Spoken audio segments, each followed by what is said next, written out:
went the distance, will to survive.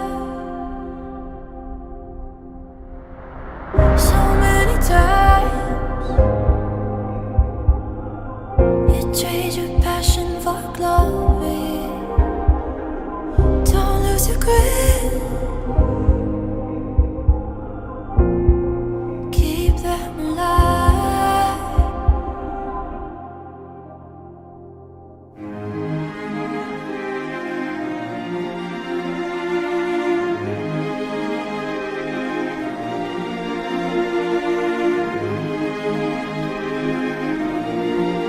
And he's watching us all with the eye.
Hey world, look at me. Just wanna tell my story. We were born with destiny, and I'm not gonna be nobody. Everybody's gonna know my name. Everybody's gonna know my name.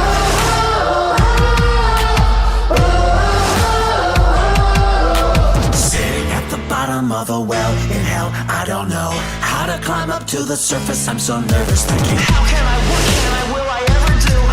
Who am I, what will I ever do? I don't know. Hey world, look at me.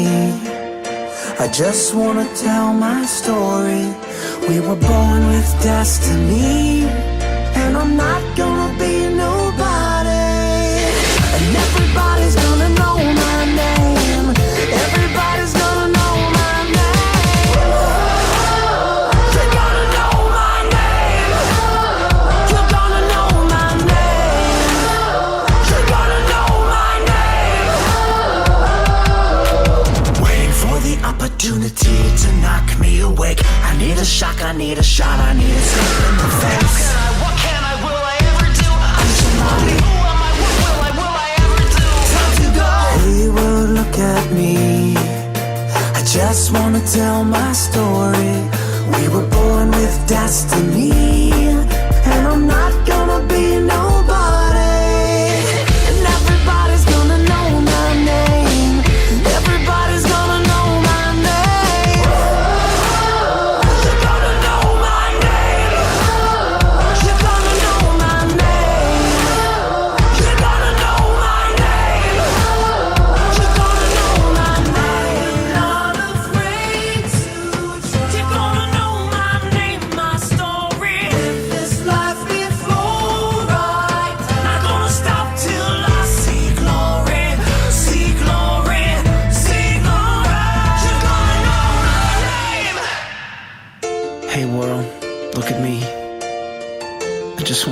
story. I was born with destiny, and I'm not gonna be nobody.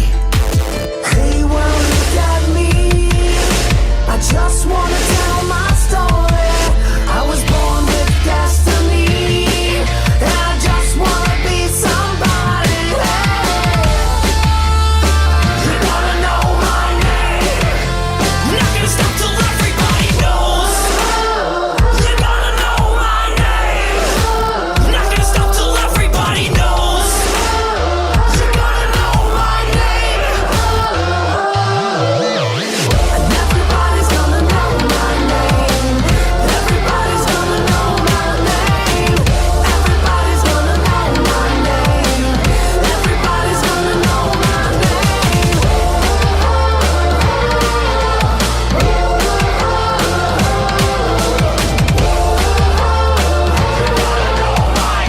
Everybody's gonna know my name.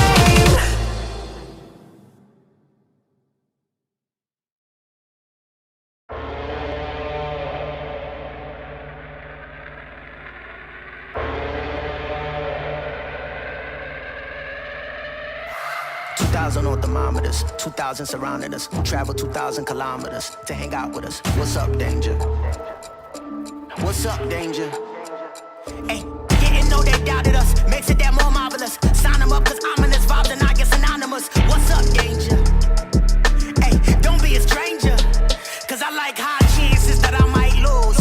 I like it all on the edge, just like you. Hey, I like tall buildings so I can leap off of them. I go hard with it no matter how dark it is. I'm insane, but on my toes. I could keep the world balanced on my nose. I had a slumber party with all my foes. Now I wear them like a badge of honor on my clothes. If I'm crazy, I'm on my own. If I'm waiting, it's on my phone. If I sound lazy, just ignore my tone. Cause I'm always gonna answer when you call my phone. Like, what's up, danger? Like, what's up, danger? Don't be a stranger. What's up, danger?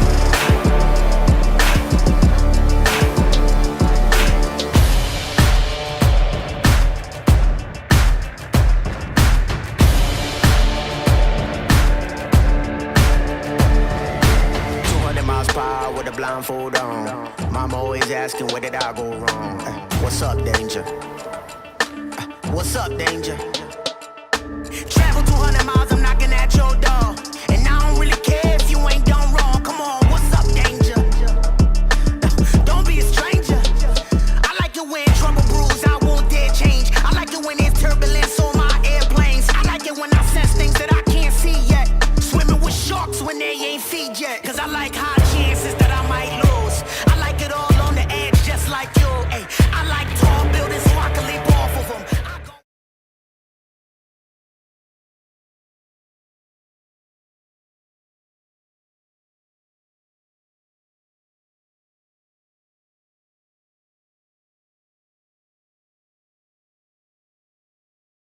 AA 4A Sub-State 2 Championship game. That's right, folks. The winner of this game tonight, they punch their ticket to the state tournament next week and are getting the opportunity to play and work their way to possibly winning a state championship. And who's that going to be, folks? Well, we don't know. But tonight, our Dallas Center Grimes Mustangs are hosting the Sioux City East Black Raiders. That's right, folks. If you know anything about Mustang baseball, about 2 weeks ago on a Saturday afternoon, man, these Black Raiders came to town and the Mustangs won a close one, 4-3. This is a really good baseball team coming in.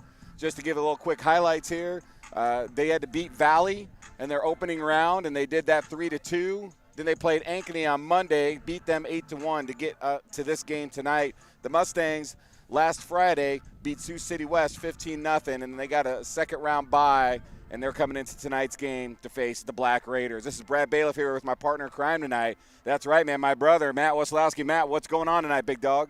Hey, man, I'm excited to be here, watch these Mustangs take on the Black Raiders, and I'm just going to be pumped to see how they respond. You know, 5 days rest, they're coming in, they're probably ready to go, anxious to get out on the field, so I'm ready to go. Yeah, you know, I think when you look at that, that definitely benefits the Mustangs from a pitching standpoint. You know that Sioux City had to burn some pitchers on Monday. They're not going to probably have their full assortment, man. We should have every arm in the arsenal ready to go tonight. And like I said, this was a close game, Matt. You and I were kind of looking at stats from game one when we played a couple weeks ago, and it was a 4-3 Mustang win. But, again, a very talented Sioux City East Black Raider squad here. You know, we take a look from a batting standpoint. They're led by Jack Steeler. He's their stud. The junior, number 17, we'll probably call his name a little bit tonight, but I mean, he's batting .360, leads the team in hits with 45, 36 RBIs. And then on our side, though, we probably have, in my opinion, and probably statistically the best hitter in the state of Iowa, and that's Tatum Gray, the junior, catching tonight, number 2, batting .540 with 47 hits, 35 runs, 36 RBIs. He's got 12 home runs, 50 walks. The dude's just a stud muffin, man, and looking forward to seeing those two guys battle it out. But, you know, pitching on the mound tonight for Sioux City East is going to be the sophomore, number 10, Bodie Coling, leading the team at an ERA at a 1.42. When you look at a season of high school baseball, pretty dang impressive, man, right? That's incredible, and I can't wait to see what Bodie brings to the table. Obviously, I think we're going to see some really great pitching tonight. It's going to come down to who can squeeze out the most hits, who can get those runs, looking for some stolen bases, some sacrifice bunts.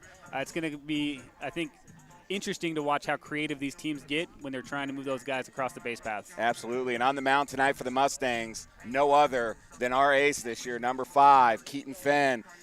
He touted the mound against this team when they won 4-3. I remember that game. I was up in the booth, and Keaton probably not one of his most precise games. So it'll be interesting to see how he comes back in and responds. But, man, he pitched lights out on Friday night, man, for the Mustangs as we won that game 15-0. He's pitched great all season long. He comes in with a 1.26 ERA this season with 92 strikeouts. You know, he's going to be hungry tonight to get out there and see what he can get done.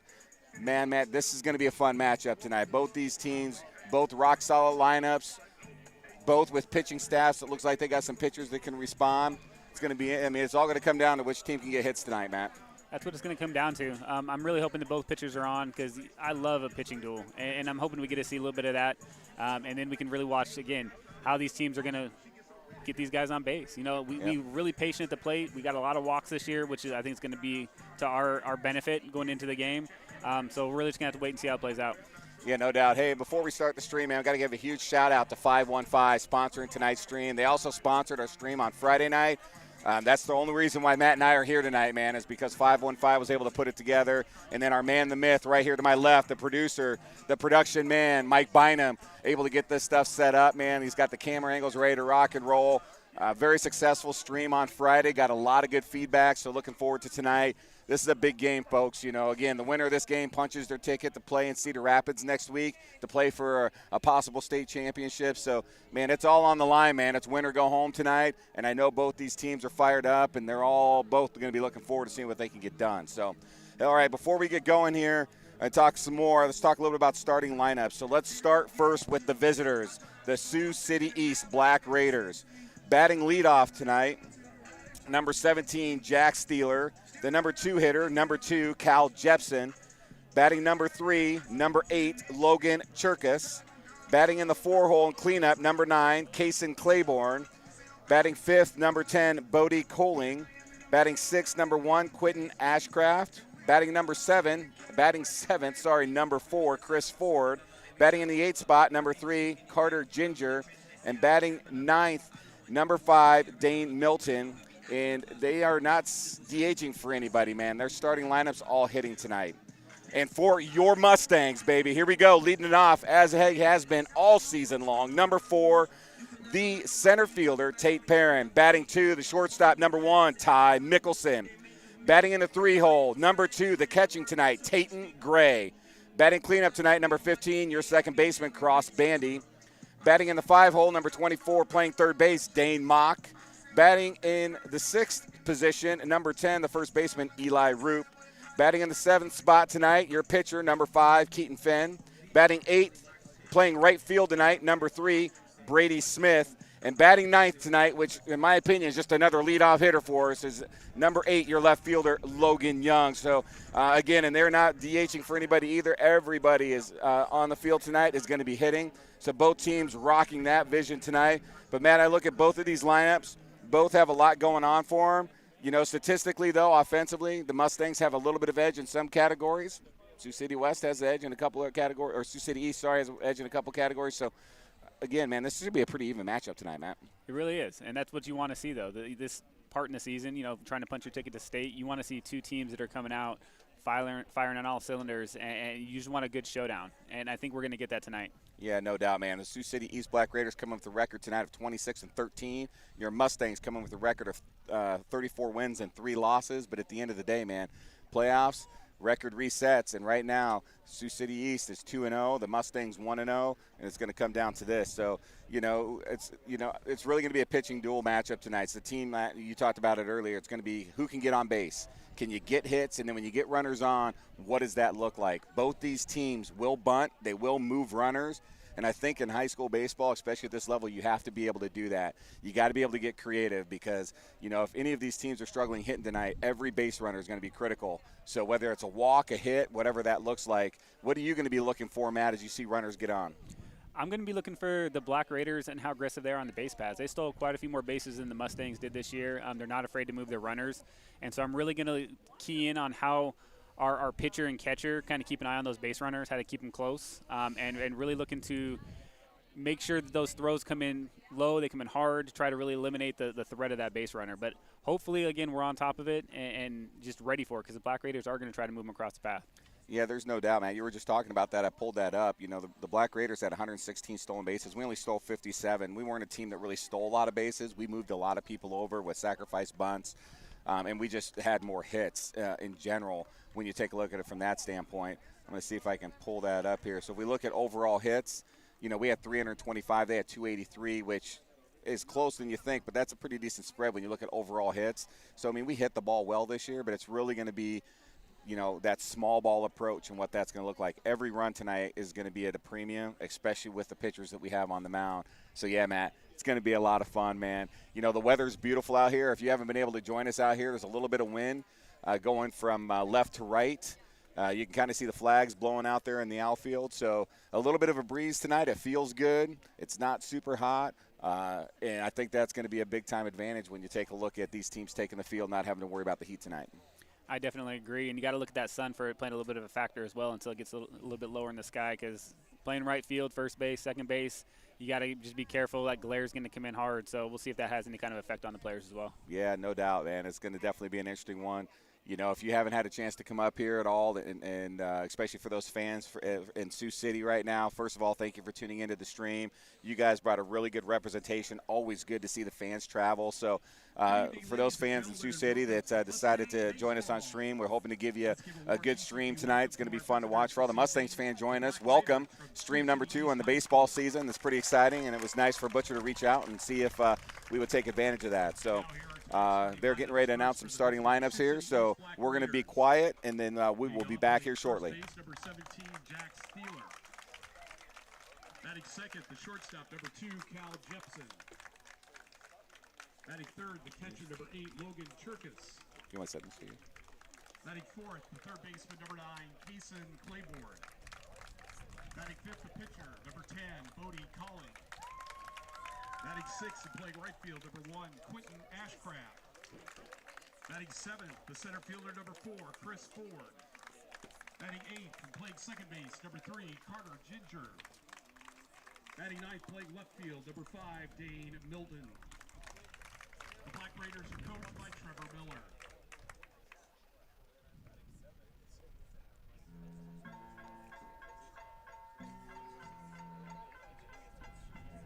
And now, ladies and gentlemen, here is tonight's starting lineup for your Dallas Center Tribes Mustangs.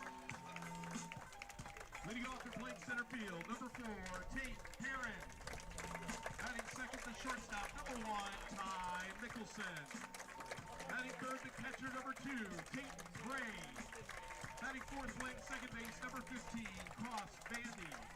Batting fifth, and playing third base, number 24, Dane Mock. Batting sixth, the first baseman, number 10, Eli Roof. Batting seventh, the pitcher, number 5, Keaton Fenn. Batting eighth, playing right field, number 3, Brady Smith. And batting ninth, playing left field, number 8, Logan Young.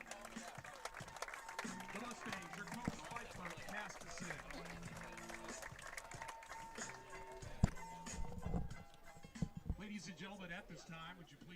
Hats as we play our national anthem. First pitch is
All right, everybody.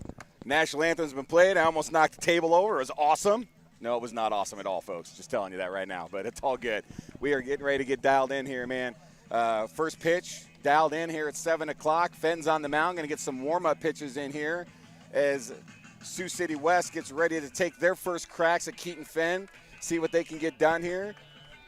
But this is it, folks. Again, want to thank 515 for sponsoring tonight's stream, man. It's big time. We are here because of those guys.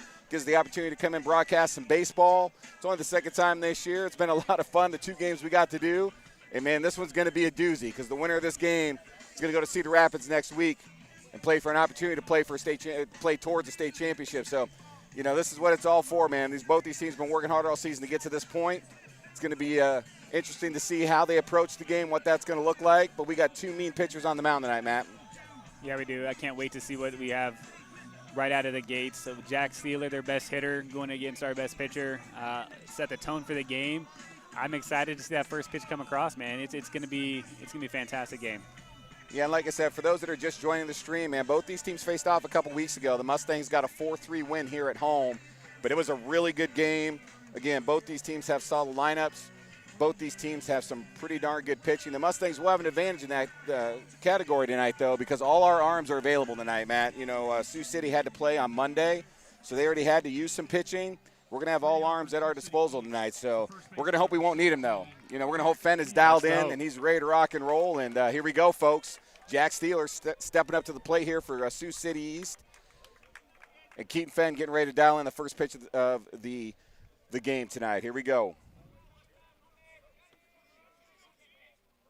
Fenn's going to dial in with strike 1. You know, it's going to be important for both pitchers tonight to get ahead in the count, Matt. You know, pitchers are going to be more effective that way, especially Keaton. If he can get ahead in the count and can keep these batters guessing, it's going to be a big advantage. And strike 2, swing and a miss right there. Exactly what he does. Go up 0-2. He's got his whole arsenal that he can pull from here. Yeah, and one thing he does throw hard. He can throw low 90s. He's got a good curveball, good changeup. Pitch 3 is going to be down in the dirt for ball 1. Counts 1 ball, 2 strikes. Thieler, their leadoff hitter, their best hitter statistically so far this season. Looking to see if he can get things started here for the Black Raiders. He's going to fly ball left field. Logan Young kind of turning and burning, gets under it, squeezes it for out number 1. So Thieler able to put the ball in play, Matt. And ball in play is going to be something we'll talk a lot about today because putting the ball in play is going to force the defense to make plays. And we already talked about base runners going to be a premium tonight. So Jack's able to do it, but Logan Young, man, our outfield's pretty strong. They're fast, and they're able to make a catch. Logan gets the first out of the game here for the Mustangs. And that's big. That's big for, I think, the Black Raiders, though, because Keaton, he usually fans about 2 guys per inning. So if they can put the ball in play, I think that's going to be your best approach to beating them. Yeah, Cal Jepson steps to the plate here. He's going to foul tip, swinging. First pitch. Keaton gets strike 1 on the board. And I remember Cal Jepson very, very well from the first game, man. He had a multiple hit game. He won the MVP for the Black Raiders that game, had a really good game against the Mustangs. So I'm sure he's looking to see if he can get that to continue. Ball 1, looks like that's up and out of the zone there. So counts even here at 1-1. Matt, what are you thinking here? He's going to come back with the heat. He's going to try to get ahead of him. He does. A swing and a miss by Jepson. Up in the count 1-2. And I'll tell you what, folks, Fenn is looking sharp right now. And that's exactly what we were hoping for. Just him to come out, get dialed in, get up in the count. Love what I'm seeing right now from 5. Oof, just misses outside. Great pitch off. Looks just off the plate on the outside there. Matt's going to even the count 2-2. It's a hard thing for a hitter to do is to be patient when you have a pitcher that throws that many strikes. And if they're going to try to get ahead in the count, they're going to have to really keep an eye on that strike zone. Fenn's going to dial it in. It's a foul tip over the left side over here. Count's going to stay even at 2s. But one thing you're going to get, I think, from both these teams, especially early in the lineups, I think from the Mustangs, you'll see it probably throughout, is just aggressive. You know, they're going to want to get up there. They're going to want to swing at strikes. And that's going to be a curveball strike 3 call right there. So the first strikeout of the game for Keaton Fenn for out number 2. And what a great start we're seeing right here by the senior, Matt. And throwing strikes, throwing hard strikes, and he's setting up that breaking ball beautifully, and that's exactly what the Mustangs needed. If you have the Black Raiders here, like I said, you got to try to get that ball in play and really get the bat on the ball. Yeah, no doubt about it. Coming up right now, number 8, Logan Cherkas, the 3-hitter. And he's going to take fastball strike 1. And that's what Fenn can do. If he's dialed in, man, and he's getting up in the count and he can play his curveball where he wants to throw it, it's a huge advantage for him. And that's going to be up and out for ball 1, evens the count at 1-1. And his velocity looks really good right now, Matt. That might be something the Black Raiders need to try to do is jump on the fastball, that first pitch fastball, and see if they can do something with it. Swing and miss for strike 2. So 1 ball, 2 strikes. And I think, you know, knowing both these pitchers have a low ERA, Matt, and obviously that they throw really well, you've got to be going up there ready to swing. You cannot go up there just looking the entire time. And there we go, a little chopper to the left side, and that's going to be an infield single right there for Cherkas. Those ones just right off the end of the bat, man. Nothing you can do. But Cherkas going to get the first hit of the game for the Black Raiders. So runner on first, 2 outs. So we're going to get to see the first opportunity here. We're going to have a pinch runner coming in right here, and that looks like it's going to be number 6, Tanner Hamilton. And that's exactly what the Black Raiders are going to try to do, and that's where we got to make sure we're keeping an eye on the base path. So catcher here, it's going to be really important for Tatum to kind of just keep an eye on him, and we'll see how much attention that Keaton likes to give to the runner there. All right, here we go. The 4-hitter, cleanup hitter, number 9, Kason Claiborne, stepping into the box right here for the Black Raiders. And let's see what Keaton can do here.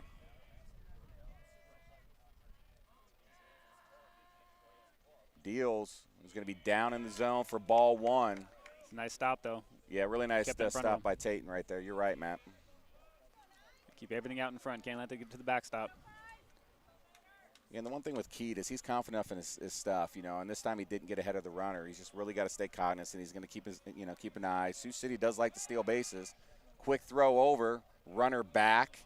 Hamilton able to get back. I think that's going to be important, though. Like I said, just give him a little attention. Make sure he stays a little closer than he traditionally do if you don't throw over once or twice, and really keep him close to that bag. And Tatum's going to be ready. Tatum's got a cannon behind the plate, too, so it'll be interesting to see how Sioux City's going to attack here. Fenn's going to deal. It's going to be a foul ball back up the right side, out of play. It's going to even the count, 1 ball, 1 strike. Well, I think it's important to mention, too, that Tatum has only given up 20 stolen bases. Well, and I don't know about Tatum if he's caught all year, but Mustangs in general have only given up 20 stolen bases all year. So it's not like people are stealing on us left and right. That's less than 1 steal a game. So we're really good at minimizing movement on the base path. I think there's 2 pieces of that. I think our pitchers do a good job of holding runners. Pitch. It's going to be fouled back behind us again for strike 2. 1 ball, 2 strikes. So Keaton's been able to come back and get himself back in a good spot here. But then, yeah, I mean, Tatum's done the majority of the catching this season. Riley Palm also does some catching for us. But both have very strong arms, which helps. But, you got pitchers that they're able to get their deliveries. They do adjust, and they're able to get those quick pitch deliveries to the mound, too, which helps. Another throw over. Oof. It's close. Tight. The other thing you're going to see tonight, folks, is a 3-umpire system here tonight. You don't get to see that a ton in the regular season, but you're going to have a first base side umpire. You'll have a middle of the field, a third base umpire, so 2 infield umpires, and then obviously your home plate umpire tonight. Fenn's going to deal. Throws. Curveball. Gets it. Strike 3. 2 strikeouts for Fenn. Now, Sioux City West able to get a little, we'll call it a swinging infield single to get a runner on, but Fenn able to come back. He punches 2 strikeouts, Matt. and able to get out of that with nothing hurt, even after giving out the infield single. You got to like what you're seeing there from Fenn. You absolutely got to love what you see. He's able to work the ball all throughout the zone, able to get those fastballs in, get the curveballs outside. So it's something that I think if you're the Black Raiders, you got to know that strike zone. The umpire's letting them work the entire thing, so you got to make sure those bats are active. All right, number 10, Bodie Coling for the Black Raiders, taking the mound. And I'll tell you what, ladies and gentlemen, man, this young man has had a very, very impressive season. Let's swing down and take a look at some stats here for Mr. Coling. So he's coming in with a, let's see here, he's pitched 10 games. He comes with a record of 6-1. He's only got an opponent's batting average of 1.195, so under 200. He leads the team in ERA with a 1.42 and a .95 whip. Tell you what, guys, he's the real deal. And this is when you got Fenn and Coling on the mound, it's really going to come down to who's going to be able to get some hits, who's going to get runners on base. And it's exciting stuff, man. I agree, Matt. I love a good pitching duel, man. And that's what we're going to see here. We're going to see what the Mustangs can do. And like I said, I think they're going to have to try to jump on him early. These guys are going to throw strikes. He's going to throw hard strikes. And so we're going to have to make sure we jump in the count. If we wait too long and get down, he's going to have some nasty stuff that he's going to bring to the table. Yeah, this is going to be a lot of fun, folks. I mean, you're in for a good pitching duel. You got two lineups, though, that can hit the ball. So, I mean, really both these teams are going to bring some serious stuff, and it's just going to come down to who's going to get it done. And Fenn, first inning, looked strong for the Mustangs. Again, 2 strikeouts. See what's going on. Mr. Blake Perrin, the general, walking in front of us here. All right, Tate Perrin, the leadoff hitter, getting ready to come up here for the Mustangs. He's going to be the first batter to face Mr. Coling. And let's see what the Black Raiders are going to do on the defensive side. And let's see if the Mustangs can get anything going here offensively early against Bodie Coling. Strike one call, so Bodie able to get the first strike, gets ahead in the count, 0-1. And then, like I said, both pitchers are going to get up in the count early. Curveball is going to be up. It's going to even the count, 1 ball, 1 strike. And Coling's going to deal. Perrin's going to go to the right side. It's going to sneak through for a base hit. So the Mustangs able to get their leadoff runner on. And this is something that's going to be a good advantage for the Mustangs here. It's going to bring up your number 2 hitter, the shortstop, number 1, Ty Mickelson. But the Mustangs get a base hit first at bat, Matt. You got to like that start. I love what you see there. Opposite field base hit. He was patient, didn't try to pull the ball. He pushed it out to right field. That was a fantastic opposite field hit. All right, Ty Mickelson taking his chops here, and he's going to square to bunt. Comes back to hit. He does, swings to right field. I'm sorry, to center. And center fielder strolls under it and squeezes there for out number 1. But, hey, nice bat on ball right there for Ty. I'll take a ball in play right there. That was a fantastic hit. You know, you just happened to hit it, like, right at the center fielder. But I like how aggressive he was right from the start, not looking to get down in the count, take that fastball. And, again, you can't ask for anything better than that. It just happened to go right to the center fielder. Yeah, no doubt. Tate Gray, though, again, probably the best hitter in the state, stepping up to the plate here for the Mustangs. Big opportunity here to see if we can move some base runners over. Taten's a switch hitter, called strike inside corner. So that puts Coling up in the count 0-1. But Gray a switch hitter here, and he hits a lot from the left side because you don't see a lot of left-handed pitching in high school. So, this is the side of the plate he does a lot of damage from here. Coling's going to deal. Gray gets on top of that, just pulls it foul down the first baseline. Coling up in the count 0-2.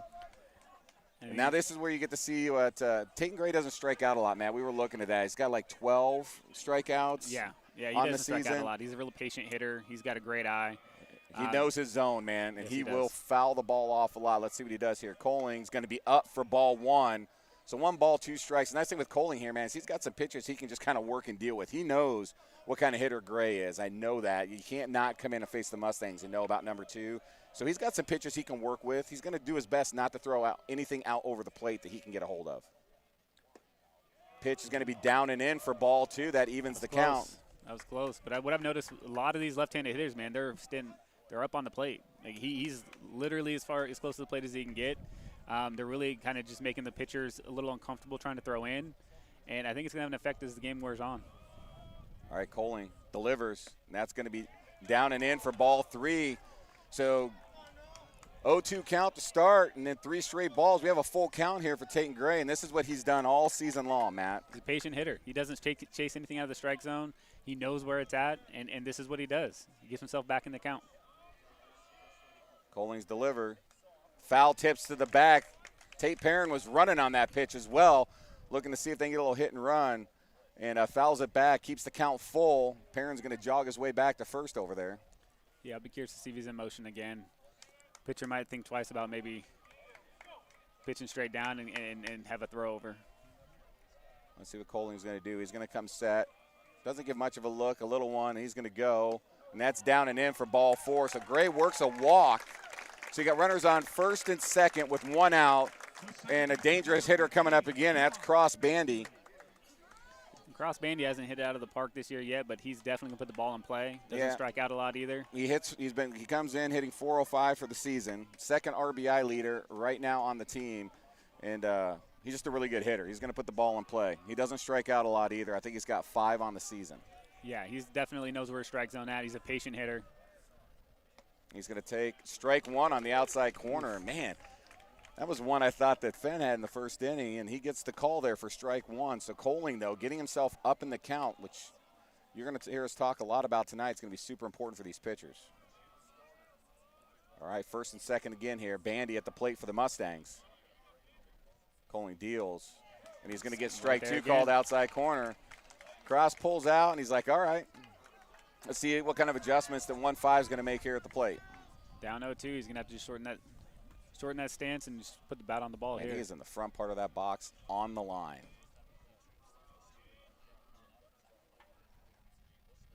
And he puts it out, ball in play. It's not going to be 2, though. And he's able to get the out. So really nice play by shortstop. It's Kyle Jepson right there. Makes the throw over for out number 2, but it moves the runners over. So Dane Ma comes up with an RBI opportunity here. Runners on second and third, 2 outs. Now, can Coling work himself out of this? And if you're a Mustang fan, we need a hit right here. I mean, runs early in this is going to be big. And it looks like we're going to have a pinch runner coming in right here, and that's going to be Alec Eisenhart coming in to pinch run for Taten Gray, the catcher. That way Taten can get his gear back on, get ready to go out here for inning number 2. Let's see what Dane's going to do here. Coling's going to go from the windup. Dane's going to put one in play right side. A lot of air just not far enough. Yep, right field's going to come over, squeeze up for out number 3. And the Mustangs able to get a couple of runners on, get runners in scoring position. But Coling able to work himself out of the inning. So we get out of this, Matt, into the first inning. We got no runs, 1 hit for each team. Good start to this game, right? I think it's a fantastic start. Both teams got it like that they were able to get base runners on. I love what the Mustangs did there. They were able to get second and third. I love that they were swinging early in the count, too. Really attacking the pitcher. They got some good looks, some good fastballs. They just couldn't quite put the ball in the gaps. Yep, let's see what happens here. We're going to turn this over for a quick commercial break, and we'll be right back. Some of the things I've learned from sports are being a good leader, and that means not always just saying what's right, but showing by example. I've learned that being a good role model is so important because there's many little eyes on you and they watch everything you do. So as long as you're doing the right thing, then they will understand that that is what they're supposed to be doing also. What I really have learned is strong leadership and self-discipline.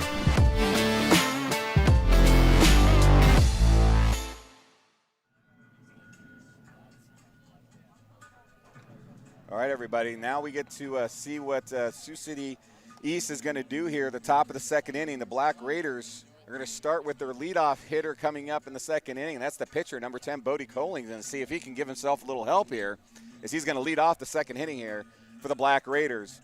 Keaton Fenn coming out after 2 strikeouts in the first inning, looking sharp. Let's see if he can stay sharp and stay working ahead in the count, Matt. I think that's what he's going to aim to do here, and if you're Bodie, I think you've really got to try to look at taking one of those fastballs and see if you can do something with it. All right, Coling's going to step in. Fenn's going to work from the windup. Deals. Ball 1 down in the zone. So ball 1 to start. Both pitchers like to work quickly, too. It's going to be up and in for ball 2. So Fenn's starting down 2-0 in the count. First batter here. See if he can battle himself back here, Matt. Yeah, and nothing really rattles him too much. He might throw a couple balls, but he's going to settle in. He knows where the strike zone's at. There it is. Strike 1 call. Fastball inside corner. He gets one back. Counts 2-1 here. 2 balls, 1 strike here for Keaton Fenn. Again, Bodie Coling seeing if he can work himself. He wants to get on base here. Swinging a foul tip into the glove for strike 2. Evens the count 2-2 here, Matt. Yes, Keaton, not a lot rattles him. He's got great composure. He's able to settle down, and again, he's going to make those pitches coming back. Dude, he's got great hair, too. Curveball. Coling able to stay on it, though, and foul that one off. Really nice hitting right there by number 10. And a great pitch for Keaton Fenn right there. Keeps the count locked in, 2-2, though.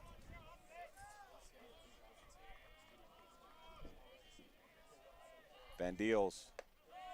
Ball 3 up. Full count here for Bodie Coling, seeing if he can get himself on base, or is Keaton going to be able to finish here, Matt? Let's see what Fenn's going to have in the pocket here. I'm hoping he's going to come and attack him here. I think he's going to make him put it in play.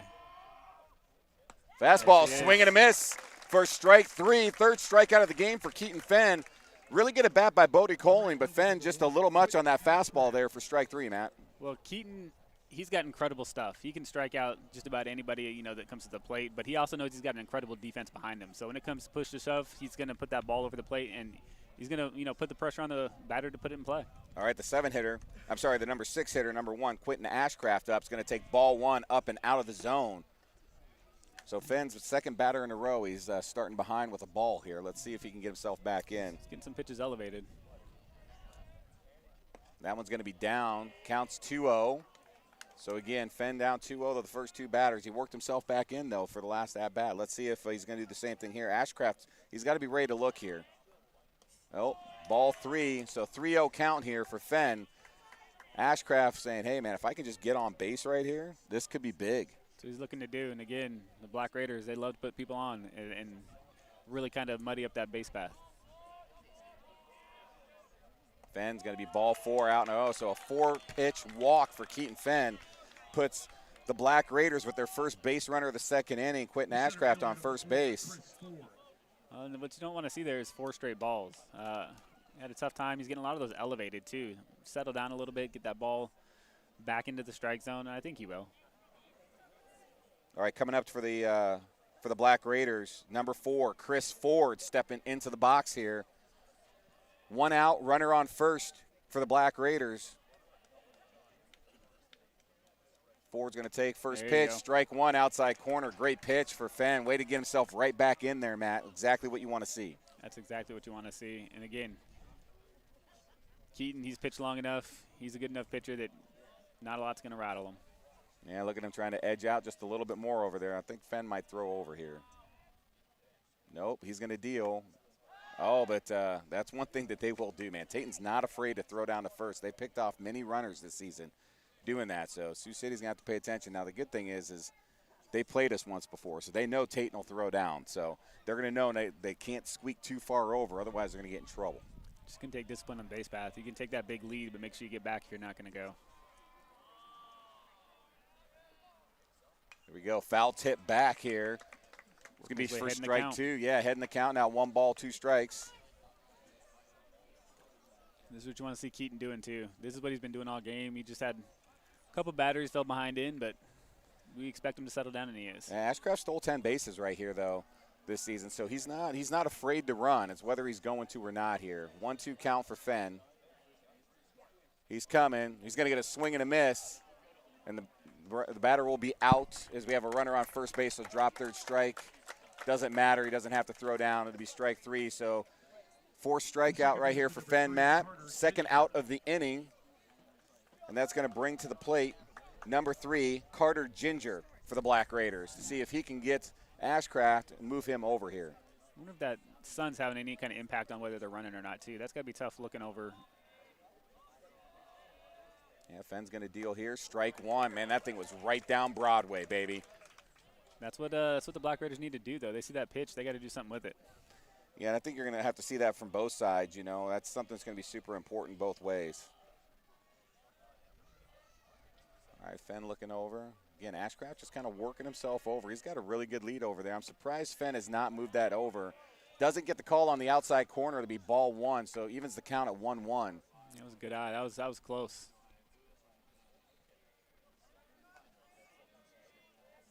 All right, Carter Ginger, 1-1 count here. Seeing what he can do against Mr. Fenn. Fenn, strike 2. 1-2 count here. Fenn's going to have every pitch in his arsenal coming up for this one, Matt. Let's see if he's going to go to an off-speed curveball possibly, or if he's just going to say, hey, I'm going to challenge you I haven't seen you get close to my fastball yet. What's he going to do here? I like the fastball. And he does. Swing and a miss. Strikes out the side, Matt. 3 strikes in about the same place, too. And it's tough to hit when you don't take your bat off the shoulder there. Again, Black Raiders, they're going to see a lot of strikes. They got to jump on them. Don't wait for them to get ahead in the count. And I want to see the Mustangs do the same thing. Make sure we don't get it down in the count. Make sure we jump ahead and take those fastballs and do something with them. Yeah, no doubt about it, man. It's going to be super important for them to just, stay aggressive. So coming up for the Mustangs, leading things off in the bottom half of the second inning will be the first baseman, number 10, Eli Roop. But Bodie Coling looked good first inning, Matt. He got in a little bit of trouble, able to get pitches over. The thing the Mustangs did really well, though, besides getting hit and get his runs on, they did not strike out. They put a ball in play every time, Matt. And you're doing that against the pitcher, especially as you get through the second time of the lineup, it can definitely be a huge benefit. Let's see if the Mustangs can continue that, or if Coling settles in, maybe he does some things a little bit different. It's going to be fun to see what's going to happen here. But the nice thing about Coling right now, throwing a lot of strikes. Yeah. And as a pitcher, that's what you got to do, man. You got to throw a lot of strikes. Don't walk batters. Don't give yourself extra base runners. And he hasn't done that yet. So it's a good thing right there for Bodie Coling. No, that's definitely it. And there's a big difference between throwing a strike down the middle and throwing a strike on the outside corner. If you can throw the strikes where you want to, and so the balls that are hit aren't hit well, you trust your defense to make those plays. And that's what Bodie did the first inning. He had a couple of those outside pitches. We couldn't quite do anything with them. And again, if he can continue to do that, it's going to put a lot of pressure on our hitters. I'll tell you what, man. The other thing we were looking at too early when we were looking at stats before the stream is, Sioux City East has more errors defensively than the Mustangs do. I think the fielding could come into play a little bit. Roop swing and a miss. Good pitch for Coling. Good cut by Roop. Love the aggressiveness early. But it's going to be interesting on that side too, Matt, because we should see some balls in play today. Roop's going to look at strike 2. He thought about it. He didn't swing. Took strike 2. So Coling ahead 0-2 in the count here. Roop will strike out. But, man, he's a guy that's going to put the ball in play a lot too.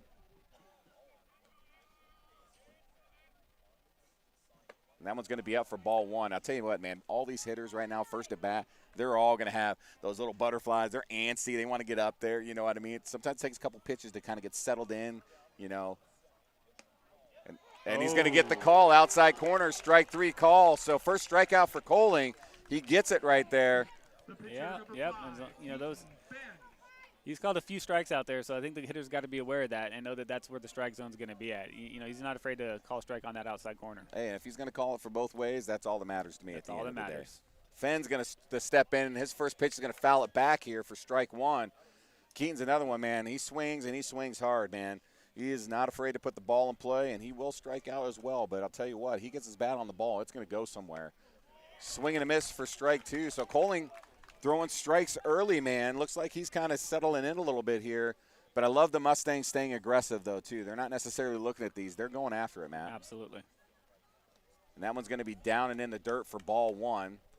So 1 ball, 2 strikes here for Keaton Fenn. 1 out after Roop's strikeout. And Fenn's looking to see if he can get something started here, Matt. Again, we're looking for contact here, ball in play, see what you can get done. Pitch comes, outside, no call this time. Ball 2, it's going to even the count, 2 balls, 2 strikes. That's the way to watch it, too. Like I said, you want to make sure the pitcher works, but you got to keep an eye on that corner. Coling's, nice breaking ball right there by Coling. Way to get a piece of it, though. Yeah, Fenn able to just kind of get a small piece and fight that thing off to keep the count 2 balls, 2 strikes. As a hitter, that's really tough to do, to keep back enough to just foul it off enough. Coling deals, and Fenn's going to be a base hit left side. Coling left that up and over the plate, and Fenn said thank you very much. But again, really impressed with Coling right now, man. He's throwing a lot of strikes, Matt. He's challenging the batters. And you have to do that against the lineup like this. You can't be afraid to attack. You can't be afraid to do that. I'll tell you what, number 10 right now for the Black Raiders, doing a great job. Yes, he is. All right, Brady Smith, the right fielder, the freshman, stepping into the plate right here. Seeing if he can move this base runner over here for the Mustangs. 1 out, runner on first after the base hit. Coling's going to throw over. Black Raiders looking to turn 2 here. They're looking for that ball up the middle. Man, Smith and Brady's just like, hey, man, I just want to get a base hit, baby. Let's see what we can get done here. Coling delivers. Going to be ball 1 out. So 1 ball, no strikes to start. And it's always interesting, I think it always changes the dynamic. Most of these pitchers are going to be super comfortable out of the wind-up mat. They can just go and be at their own pace, do their thing. Once you get in the stretch, though, you got runners on, your brain's working a little bit different. Hey, where are they at? I got to kind of keep them on a little bit, got to keep them there. Sometimes that affects your delivery. You might be a little bit high. I mean, all those things got to go into play here. Let's see if Coling can just stay dialed in. And that's going to be ball 2 out and away. And I don't know if you've noticed, again, trying to have that quicker delivery. If you've noticed that, Matt, with Coling right here, he's definitely speeding it up to try to get to the plate quick because he doesn't want the stolen base. And he's thrown 2 balls back-to-back, and I think because of that. 3-0 outside again. Pulled all 3 outside. He's got to settle in here. He's got to put it over the plate or – Well, I'll tell you right now, every one of these Mustang hitters on 3-0 count will all have the green light. So it's just going to be a matter to them, hey, looking fastball, if it's there, take the cut. If it's not, you let it go. That's going to be strike 1 outside corner. He got that outside corner call, gets him right back into this thing, Matt. 3 balls, 1 strike. And that was a big pitch for Coling right there. Yeah, just don't let that one pitch kind of rattle you if you're a hitter. Just settle down, make sure that pitch is where you want it. And he right down it. Yep, swing and a miss right there by Smith. So back in this thing, full count, 3 balls, 2 strikes. Fenn not taking a big lead over there at first base at all, Matt. No, and I really think that sun's having a kind of an effect, too. They're having a tough time looking over. Coling deals. Smith, single right up the middle. Again, left that one out. Oh, and he loses it. There's that error. Yep, jumps over the glove. Both runners are going to move up. Now you got second and third one out after the error by the center fielder. Not sure if it just took a hop up there, if the sun might have got in there. It looked like it just took a hop kind of off of his glove there and just hopped right over it. A little bit bigger bounce than he anticipated and hit the top of that glove. Yeah, man, right on the heel. I'm telling you, man, those are always tough, man, But, hey, now you got second and third. 1 out. And you got Logan Young, who can do so much with the bat right now. He's a great bunter. He does hit very well. It's going to be interesting to see what Coach Katzenson's going to do here. But 1 out, runners at second and third for the second straight inning, Matt. Second and third and see what they can do. Coling's going to come set. Deals, and Logan Young gets hit again this season. You were just talking about double-digit hit by pitch this season? That guy, and he just did. So loads up the bases. Looks like Sioux City's good job by the manager down here. He's going to call time, go out, talk to his pitchers, settle him down a little bit because now you're rotating to the top of the order here for the Mustangs. I wasn't laughing because he got hit, just to be clear. Oh, I was chuckling a little bit. Not toward you, Logan, because I'm sure that didn't feel very good. We just talked about how many times he got hit this year, and it did it again. Yeah, let's trying to see where that stat is at. Hit by pitch. There it is right there. Logan Young, that was number 15. The most on the team by a far stretch. And you know what, though? It's crazy because he's your 9-hitter. You're hitting your 9-hitter. You're rolling over to the top of the order. So from a pitching standpoint, it's not necessarily a good thing. For the Mustangs, though, Logan's like, all right, dude, you're going to put me on base. He's a fast base runner.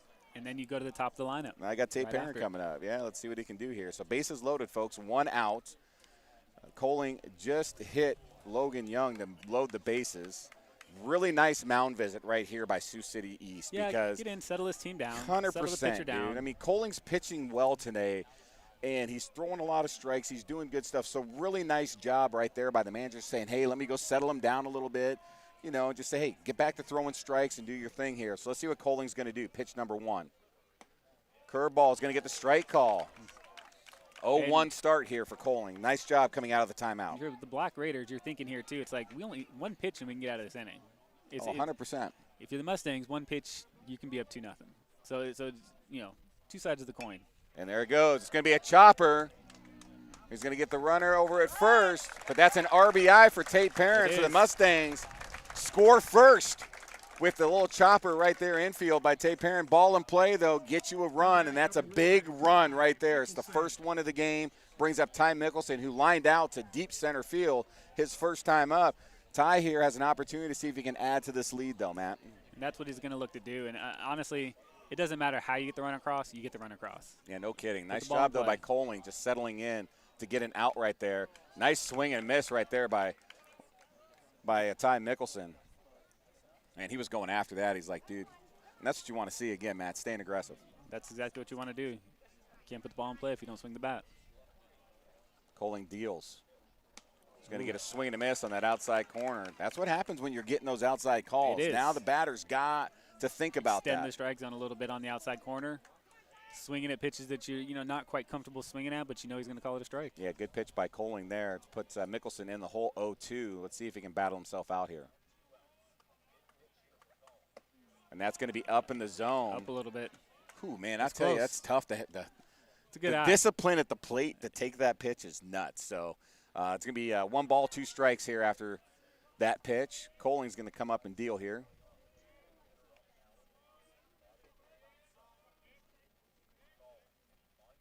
And Mickelson's going to foul off to our right side here, just out of play to keep his at-bat alive. 1 ball, 2 strikes. And that's something the Mustangs do very well. They're usually able to keep their at-bats alive, and it usually can work out in your favor if you're able to do that. Let's see if Ty can continue to stay focused there. Cole, now there it is. Ty Mickelson with the hit to the right side. That's going to drive in 2 runs.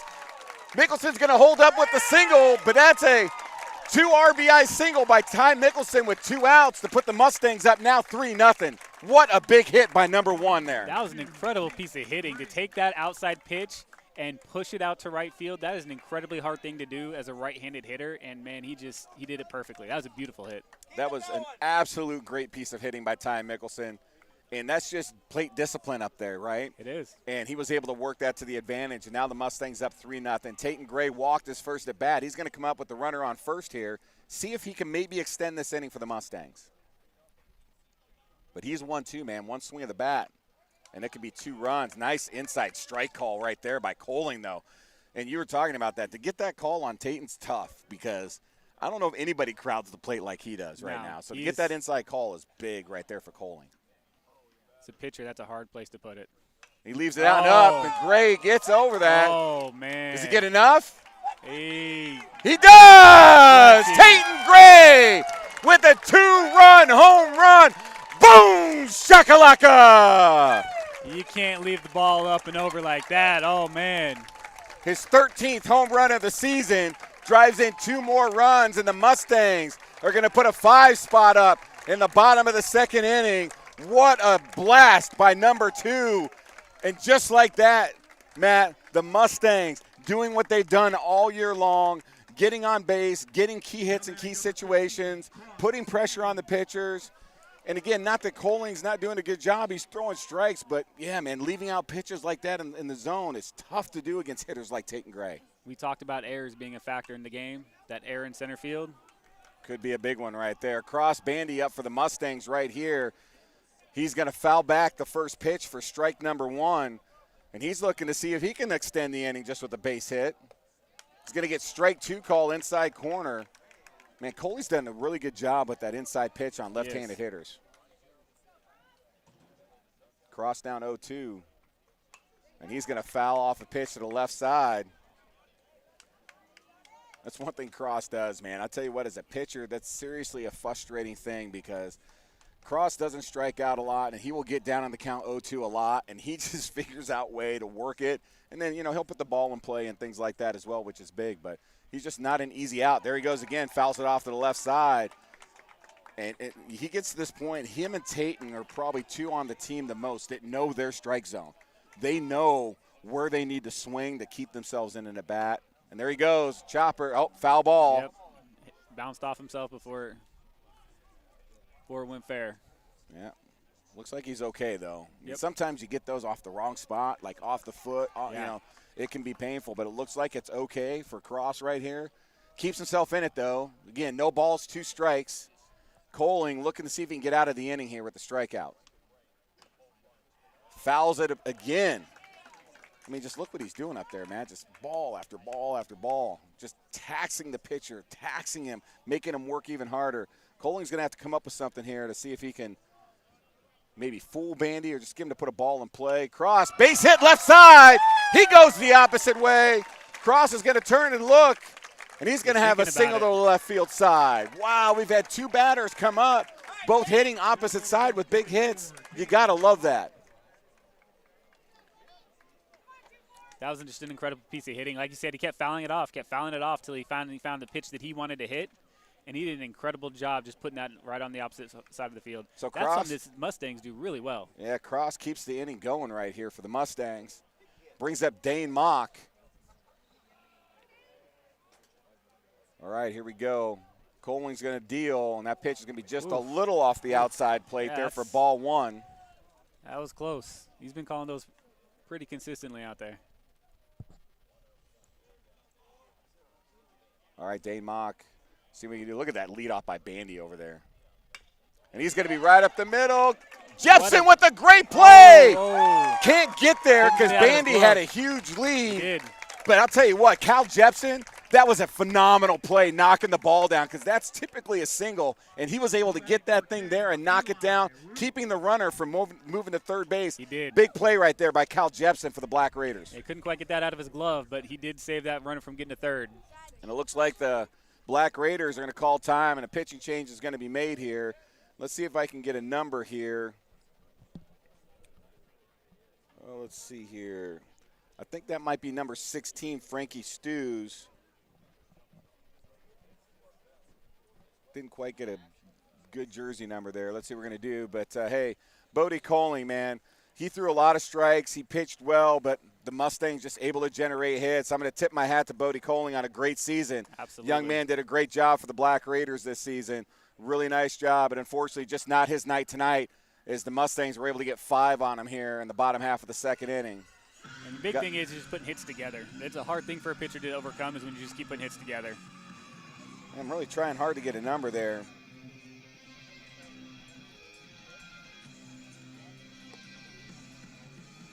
It's either Frankie Stews or Brody Hanks. 14? Is it 14? Maybe. I don't, Austin Shepard? I think it's going to be Frankie Stews, or Frankie Stews. Yeah, it looks like 16. Okay. I can't see that far. Yes, Frankie Stews. All right. God, just couldn't get the number, man. Those block letters sometimes, you can't get it off the uniform, especially with the black and orange lettering down there. So the lefty, Frankie Stews, coming in right now to pitch for the Black Raiders. Let's take a look at Stews' pitching season. Let's see. He's pitched in 11 games, a record of 4-2. Batting average against of 248 and an ERA of 4.97. So Stews is going to have some work to do here. Needs to get an out is what he needs for the Black Raiders. They got 2 outs. Runners on first. Yes, absolutely, Matt. Runners on first and second for the Mustangs. You got Cross Bandy who got a hit, and then Dane Mock with an infield single as well. So back-to-back hits for the Mustangs. Keep the inning alive with 2 outs, and Eli Roop coming to the plate for the Mustangs. And again, like I said, man, we don't see a lot of lefty pitching, but the left-handed pitchers can be super effective depending on what's going on here. So let's see what Stews has got. If he's got a stuff today, it's going to be big. But he needs a big out here for the Black Raiders. If you're Roop, all you're trying to do is find some grass here. Just try to advance the runners, keep the inning alive, and if you can do that, just put pressure on the pitchers as you continue the inning. Stews going to come set. Fires in. He's going to get strike 1 call early. So Roop takes strike 1, first and second for the Mustangs. Already generated 6 hits this inning and 5 runs. And they're just trying to see if they can maybe add some more. Stews deals. Pitch is going to fall inside off the plate for ball 1. What's fun is just seeing the little bit of cat and mouse being played at second base with Cross Bandy out there right now, man. It's just kind of fun to see. Yeah. Stews is looking back. Bandy's kind of giving him a little footwork action here. Second baseman's kind of sliding over a little bit, keeping him close. Strike 2 is going to be called on Roop. So 1 ball, 2 strikes. Really nice pitch there by Stews. Trying to keep him close because if they do hit the ball into the grass, you want to make sure that runner on second doesn't score. So if they can keep him somewhat close, they're hoping to eliminate that on the chance to get a base hit here. Stews delivers. Roop's going to get it. Did he jam enough? Nope. He's going to fly out to the second baseman for out number 3. So Stews does his job. He comes in, gets the third out. It says, hey, we're done. We got the damage is done right now for the Mustangs. But after a second inning, Matt, the Black Raiders, no runs on 1 hit. The Mustangs, 5 runs on 7 hits. And they lead 5-0 after 2. Before we talk about what's coming up next, let's go to a quick commercial break. In Iowa, we are fortunate to have a lot of opportunities to get involved in at our schools. Athletics and activities have so many positive effects. From learning how to build relationships and healthy lifestyles, and gain self-esteem and confidence. Make participation a priority. You and your school will benefit.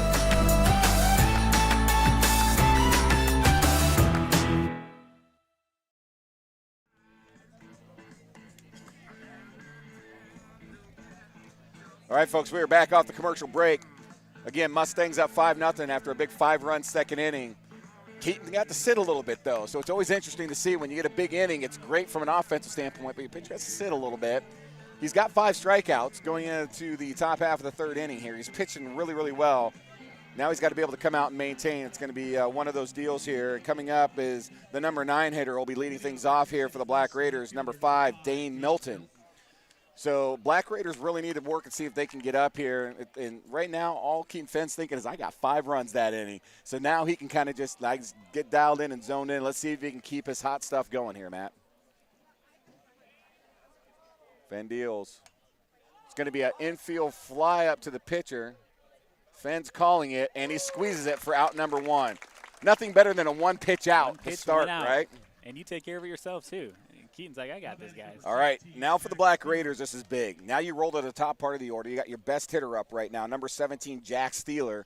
Is coming to the plate right here for the Black Raiders. They've seen him once, too. Yep, they've seen him once. It's going to be really important now for the Black Raiders to get dialed in and see if they can get some early swings here with Fenn to knock him off his perch here a little bit. Or can Keaton just continue to dominate the way he's been doing? Let's see what's going to happen here. This should be a fun at-bat to watch. Fenn deals.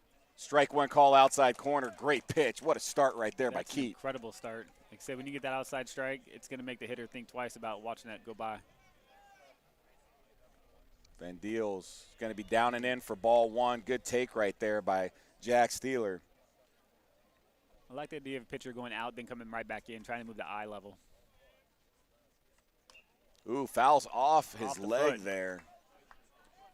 That's why you wear those guards. Man, I didn't know it caught the guard, but it must have, so that's a good thing. We don't want to see anybody getting hurt out there for sure. But Dealer's going to foul one off his foot. 1 ball, 2 strikes. Keaton deals.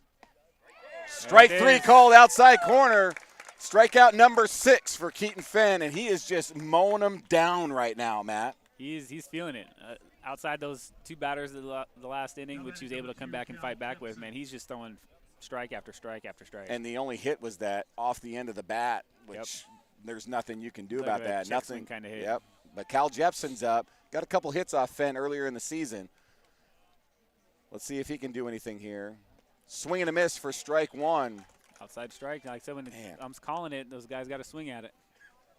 And I've seen Keaton pitch a lot of innings this year, and he just looks really good, man. He is absolutely dialed in. And when he's dialed in, he is tough to hit. Strike 2. Ooh. I'm not sure where that one was at. I don't know either, but that's going to be ball 1, so counts even at 1 ball, 1 strike. Yeah, I'm not quite sure where that one. That's all. I mean, things you can't control, right? There we go. Ground ball to the first base side. Oh, took a really bad hop. Took a really bad hop.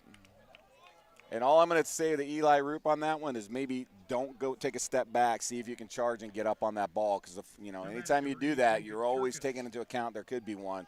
I guarantee Mr. Roop will make an adjustment next time he sees something hit to that side. But I wouldn't expect that ball to bounce, and when it hit the ground, it just kind of fell flat, and that's whatever. That's a tough play for. Error will be charged to Mr. Roop there. Jepson, though, runner on first right now for the Black Raiders. Big. Now they have to be able to continue to see if they can get something done. Logan Churka stepping up to the plate here for the Black Raiders. Throws back over. Jepson able to get back. See what Jepson's got here for stolen bases, Matt. He's got 11, so the guy can move. He's getting a nice lead out there as well, even before he gets set. Churka's going to foul one off the left side over here for strike number 2. 1 ball, 2 strikes. That's what Keaton's been doing. He's just even if he's putting it in there, these guys aren't able to turn and put the ball in play. They're fouling a lot of pitches off, but they're not putting it in play. He's going to throw back over. Nice dig by Roop, though. Nice dig by Roop. Good base running over there by Jepson, though. I mean, he's getting out enough where he knows he can get back. He's not putting himself in too much danger over there. But really great scoop by the first baseman over there, especially with the sun. That cannot be easy. Runner's going. Gray's got it out. Oh, can't quite get the tag on. Ball will be called. 2 balls, 2 strikes. Hey, or ball beat him there. Just couldn't quite corral it. Yep. Yeah, let's not get too crazy up there. Keaton's got to just settle down. You got 2 outs. Yeah. 2 strike, or excuse me, 1 and 1. Oh, 1 ball, 1 strike here. Tell you what, man. I mean, Jepson, good lead and got himself down the baseline there. Really good throw by Gray. Just wasn't able to quite get the tag on. Now Cherkis has an opportunity to move the base runner over here. This is a big situation here for the Black Raiders. 2 outs, runner on second. Keaton's going to hit it right up the middle. Mickelson's going to field, throw to first for out number 3. Nice play. And the Mustangs, though with an error, putting a base runner on, able to get out. Fenn with 2 more strikeouts that inning. And the Mustangs able to get out, not giving up a run. Big time, Matt. I mean, you got to love what you're seeing from number 5, Keaton Fenn, right now. Fenn knows that if someone puts it in play, his defense will be there. Yep. And that's what they showed there. Great play by the shortstop. It's routine, but, man, we've seen it already a couple times. Those hops, they don't always go the way you expect. So, well, it's just not the hops, Matt. You're right. That sun is still in play. So you're getting those hops, and whether you think you're going to short it or not, and obviously you don't want to go backwards. You want to try to play it up on the front side, and that's what got Roop, I think, a little bit there. But, yeah, man, you let that ball bounce, and you got the sun in your eyes. There's just a lot of stuff you don't want to have happen if you're an infielder out there right now. No, it's tough to play. Like I said, both teams got to play through it. But Frankie Stews, though, coming back out after getting a big 3rd out in the bottom half of the 2nd inning, going to come out and see if he can keep his mojo going, which the Black Raiders need big time right here. Because down 5 runs with the way Fenn's pitching right now, I don't want to be in that spot. So it's going to be really important right now for them to limit the damage. If they can get a quick inning to try to get their offense back out there would be huge, because the last thing they want now is the Mustangs to get any kind of base runners on or anything going. You can't let the 5-run lead balloon if you're the Black Raiders, and they know that. I'm sure they had a conversation about that one in the dugout, that they got to buckle down. Stews is going to look to put the ball over the plate, make sure he's throwing strikes. His defense has got to be there to Defense has got to be there, because if you're throwing strikes, the Mustangs are going to be swinging the bat. They will. They'll swing the bat, and they'll put it in play. Defense got to be making plays just like they did when Stews got that last out, man. Big fly out there, able to get out number 3. So let's see what happens here. But Keaton Fenn, pitching phenomenal, is going to come out. Got a base hit his first at bat. It's going to see if he can keep it going here for the Mustangs. Leading things off here in the bottom half of inning number 3. All right, we go. Stu steals. Ooh, off speed. Yeah, it was. Keith might have been a little out in front of that one, Matt. That was a great first pitch, though. Instead of coming out fastball, throw a little breaking ball, get him out in front. I like it. All right, Stu's going to deal. Keith's going to swing and miss for strike number 2. So Stu's up in the count 0-2. Just don't leave anything out over plate, because if I'm not mistaken, Fenn was down 0-2 in the count before, and he got a base hit. So don't leave it out and over the plate. That's going to be outside. Really nice plate discipline there by Keaton Fenn to hang off that ball. You got 1 ball, 2 strikes here for Keaton Fenn. That's tough, especially because those outside strikes have been getting called, and you're trying to make that split-second decision. Am I going or not? And Fenn smokes that ball. Did he get it all? He did. No, that's going to bounce at the fence. That's going to be a double for Keaton Fenn. But, man, he smoked that ball over the left fielder's head to the base of the fence for a double to kick things off here in the bottom half of the 3rd inning. Man, what a great start. But, man, I can't leave it out over the plate. Fenn just smashed that ball for a double, Matt. He was out in front of those first 2, and you saw him. He choked up on that bat. He waited on it, got up in the plate, and he was able to just turn and rip it. Yeah, Fenn's going to be substituted here, so we're going to have a pinch runner coming in for Keaton, number 7, Josiah Cox. So it's nice to see a pitcher help his cause. Oh, man, well, 2 hits tonight. You can't go wrong with that, right? Now you got Brady Smith coming up, who also singled his last at-bat. seeing if he can, hey, can get another RBI, or can we move the base runner over? Is it a bunt situation here? Let's see what, yep, it's a bunt situation. Oh, what Beautiful a great bunt. Beautiful bunt. Able to throw it down, gets the out, moves the runner over to third. What a great bunt by Brady Smith, man. That's textbook right there. That's a textbook bunt. Just laying it right down the first base line. No chance to play at third. Yeah, coach is going to go to him and be like, good job, kid. That's exactly how we drew that up, man. That was a great bunt.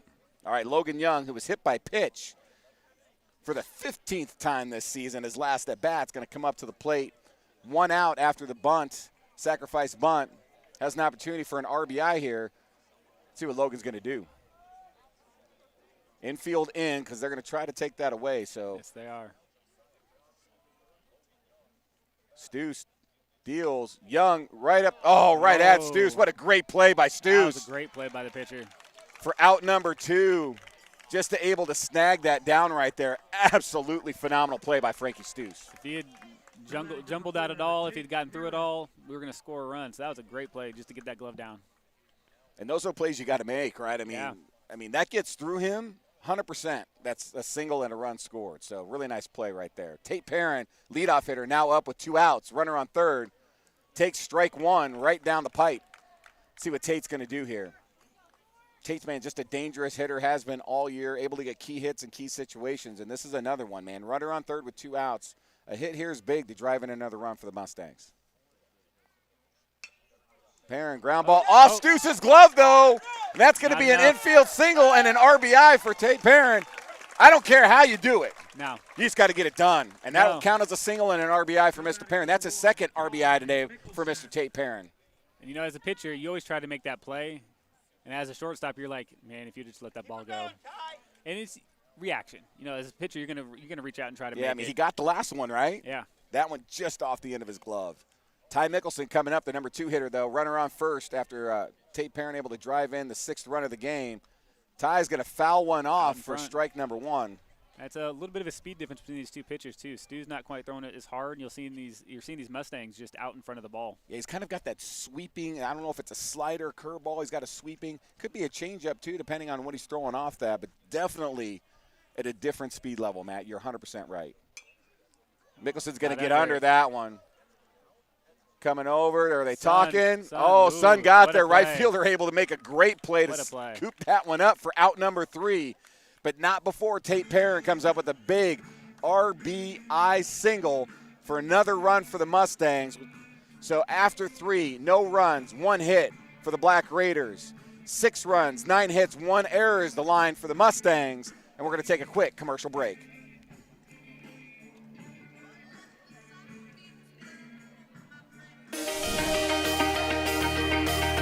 Sportsmanship starts with you.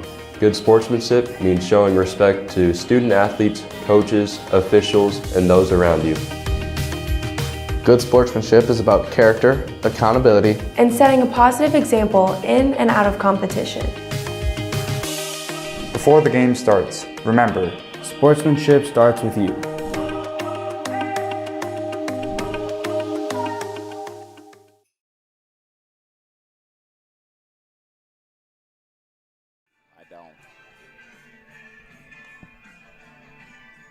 All right, folks, we are back from the commercial break. Again, the Mustangs and the Black Raiders playing for a chance to punch their ticket to Cedar Rapids next week for an opportunity to play their way in for a possible state championship. And the Mustangs with a 6-0 lead here at home. Keaton Fenn with 7 strikeouts, pitching absolute superb baseball. Going to come out here in the top half of the 4th inning and see if he can keep it going. But the Black Raiders, man, they know every inning that goes farther and farther along and they can't get something going is not going to be good for them, because the Mustangs have every arm ready to go tonight, Matt. And right now, Fenn is doing his job. So this has been a lot of fun to watch if you're a Mustang fan, not so much if you're a Black Raider fan. Yeah, if you're a fan, you know that you just got to keep putting the ball over the plate. Yep. And he's doing a phenomenal job of that. He knows he's got the outside corner he can work with as well. Coming up, the cleanup hitter, number 9, Kason Claiborne, coming up here for the Black Raiders, takes ball 1 up in the zone, and he's just looking to see if he can get something going here. Strike 1 called. And I think that's the difference we're seeing here tonight, Matt. those fastballs like that, the Mustangs are swinging at those pitches. They're not always making contact, but they're swinging. Sioux City, yeah, I tell you, the Black Raiders are not swinging at a lot of those balls, and that's going to be up in the zone for ball 2. So 2 balls, 1 strike. If you're going to try to just see if you can get into a deep count and draw a walk, that's not always going to work, especially when you got a pitcher like Fenn who's throwing a lot of strikes That's right just now. it. If he's throwing a lot of strikes and he's got great command. Strike 2, outside corner, evens the count, 2 balls, 2 strikes. When you got great command of the strike zone and you're throwing a lot of strikes, you can't work the count like you can with other pitchers. You got to take advantage of those fastballs when you see them. Yeah, Claiborne here is going to have to see if he can do something here. 2-2. This is definitely an advantage Keaton Fenn right here. He's got to foul one off. Really nice job by Claiborne right there. Just up in his zone too. That I was a know, tough pitch. but he's got to fight his way. You know, he's got to be out there protecting, and a really nice job right there by Kaysen to do that, giving himself another opportunity here. Fenn down and away for ball 3. Full count here, 3-2. Claiborne trying to get something started here for the Black Raiders. Fenn takes a deep breath out there on the mound. He's going to deal. Swing, foul tip. Couldn't hold it, couldn't squeeze it. That's great, right. couldn't squeeze that one, but foul ball is going to keep it a full count. Tayton wants that one back. Those are tough as a catcher. Dude. You hit, you feel it, you squeeze, and most of the time it's there. Sometimes it just works its way out. Can Kaysen take advantage of that? He's able to, man. Walk. Draws a walk. First batter on since the first inning for the Black Raiders. So Kaysen Claiborne draws a walk. First batter brings up number 10, Bodie Coling. Seeing if the Black Raiders can do anything here after drawing a first at-bat walk here, Matt. Yeah, and you know they're going to look to try to push the path, and they ended up getting somebody on, I think, last inning and stealing, I believe. Fenn deals. Bunt, Bunt's going to be foul ball. Nice job by Coling, though. Good idea, trying just to move the base runner over. You know, we saw the Mustangs do that last inning. We saw them actually do it the last 2 innings, just trying to move base runners. They know how important these runs are going to be. Sioux City's no different, Matt. You have 6 innings, so you know you don't have to get it all back in 1 or 2 innings. So, yeah, you just try to get someone in scoring position here, try to put a little bit of pressure on, see what you can do. All right, Coling here. Probably will look to bunt again. Does not. Tate not able to frame that one up. It'll be ball 1, 1-1. Surprised he didn't square up there. I mean, if I'm Sioux City, man, I'm trying to get base runners in scoring position here. Let's see if he will or if they're just going to let him swing away here and see what they can do. I mean, Fenn hasn't been making it easy on him. Not much of a lead over at first. There it is, line drive right to center field, though. Tate Perrin's going to squeeze that. So line out for out number 1. Great piece of hitting right there by Coling, man. He hit that ball square, but he hit it right to the outfielder. There's not much you can do about that, but really nice at bat by Bodie Coling. 1 out here for the Black Raiders is going to bring out the number 6 hitter. That's what you got to do. Number 1, Quentin Ashcraft. For the Black Raiders, that's what you got to do, though. You got to put the ball in play, and again, it was a fantastic hit. Just crushed it right at the center fielder. Now, Ashcraft, I'm pretty sure, if I'm not mistaken, drew a 4-pitch walk his first at-bat. So let's see if he's going to see a strike this at-bat and see if he can get something moving here. 1 out for the Mustangs. Runner on first here for the Black Raiders. And Ashcraft up to the plate. Fenn deals.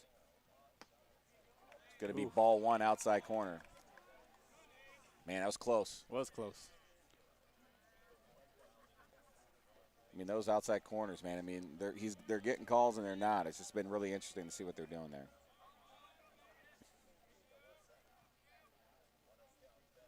Ashcraft fouls it off, back left side. Definitely going back, but for the Black Raiders here, there's not much going on in the base pass. He's not getting much of a lead out there at first. So if you're I'm just really surprised they're not trying to bunt anybody over. Looking at their stat sheet and how many bunts that they put down and things like that this season, and just them not doing a whole lot with that's been really surprising. Strike 2 called right there on Ashcraft. So 1 ball, 2 strikes. Fenn ahead in the count here. Now you're take the bunt pretty much out of it. He's definitely going to be swinging here on a 1-2 count. 1 out. If you're a fan, you want to keep this low in the strike zone, too. If he puts it in play, just see if you can turn 2 in the infield. Fouls off left side. Keeps himself in the at-bat, which, hey, if you're a batter right here, that's all you're trying to do, man. You know, don't make it easy on Fenn looking at strike 3. You know, you gotta challenge him up there a little bit as well. So really nice job by Ashcraft here. All right, Fenn's going to look the deal here. Doesn't go. Ball 2 up in the zone. Up a little bit. It was a good pitch by Fenn right there, though. Changing the pitch. eye level there a little bit. Didn't chase. Thought about it. He thought about it. Didn't chase, though. Definitely thought about it. I like the pitch, though. Up in the count the way he was. All right. 2-2 count here. Fenn deals. Swing and a miss for strikeout number 8. And out number 2 here in the top of the 4th inning. Yeah, he was squeezing that one. He wouldn't let that one get away. No, sir. And bringing up to the plate here, your number 8 hitter. I'm sorry, your number 7 hitter, number 4, Chris Ford. And Ford's going to have some work to do here because they need to get an additional runner on here. They need to find a way to extend this inning. Look for that fastball early. He does. Gets it the other way. Cross Bandy able to wheel it in, throws it out for out number 3. But Ford did what you said, though, Matt. First pitch fastball, put it in play. Nice piece of hitting there. Unfortunately, it didn't work out for him. But the Mustangs get out of that inning, giving up no more hits, but 1 walk, leaving a runner on there, Matt. You know, the Mustangs doing a good job, man. Defense is helping Fenn out. It doesn't all have to rely on him, even though he's got 8 strikeouts tonight. And that's just it. Like I said, when he can't get it over, he can't get him out, his defense is stepping up and making good plays. And if you're going to do that, you're going to put yourself one step closer to, like I said, punching your ticket. And I love seeing the support that he's getting, not just from his defense, but from his offense as well. And we're going to see them come back to the plate. And you know the Mustangs aren't going to let their foot off the gas. They're going to continue to be aggressive, continue to swing the bat. And I expect them to put the ball in play a little bit more. And those Black Raiders are going to have to be ready. I'll tell you what, Frankie Stew's done a pretty good job, though. You know, I mean, you know, the change of pace, not throwing as hard. He's kind of got some of the sweeping pitches you see from a left-handed hitter. Done pitcher. Thank you very much, left-handed pitcher. So, yeah, we'll see exactly what's going to go down here. But Stew's staying in for his 2nd straight inning. He pitched the 3rd of an inning in the 2nd to help get him out of that big inning. And it's going to bring up the leadoff hitter for the Mustangs, your catcher, number 2, Tayton Gray. And he's going to hit from the right-hand side of the plate for the first time tonight. And it's interesting to see that Stu likes to pitch from the stretch. He doesn't like both. Yeah. Gray hit a 2-run home run to start. Which I always find fascinating. And they are going to walk Tayton Gray. Going to put him on right away. So a leadoff walk, intentional walk. 51? Yeah, just, you know. 51st walk of the year?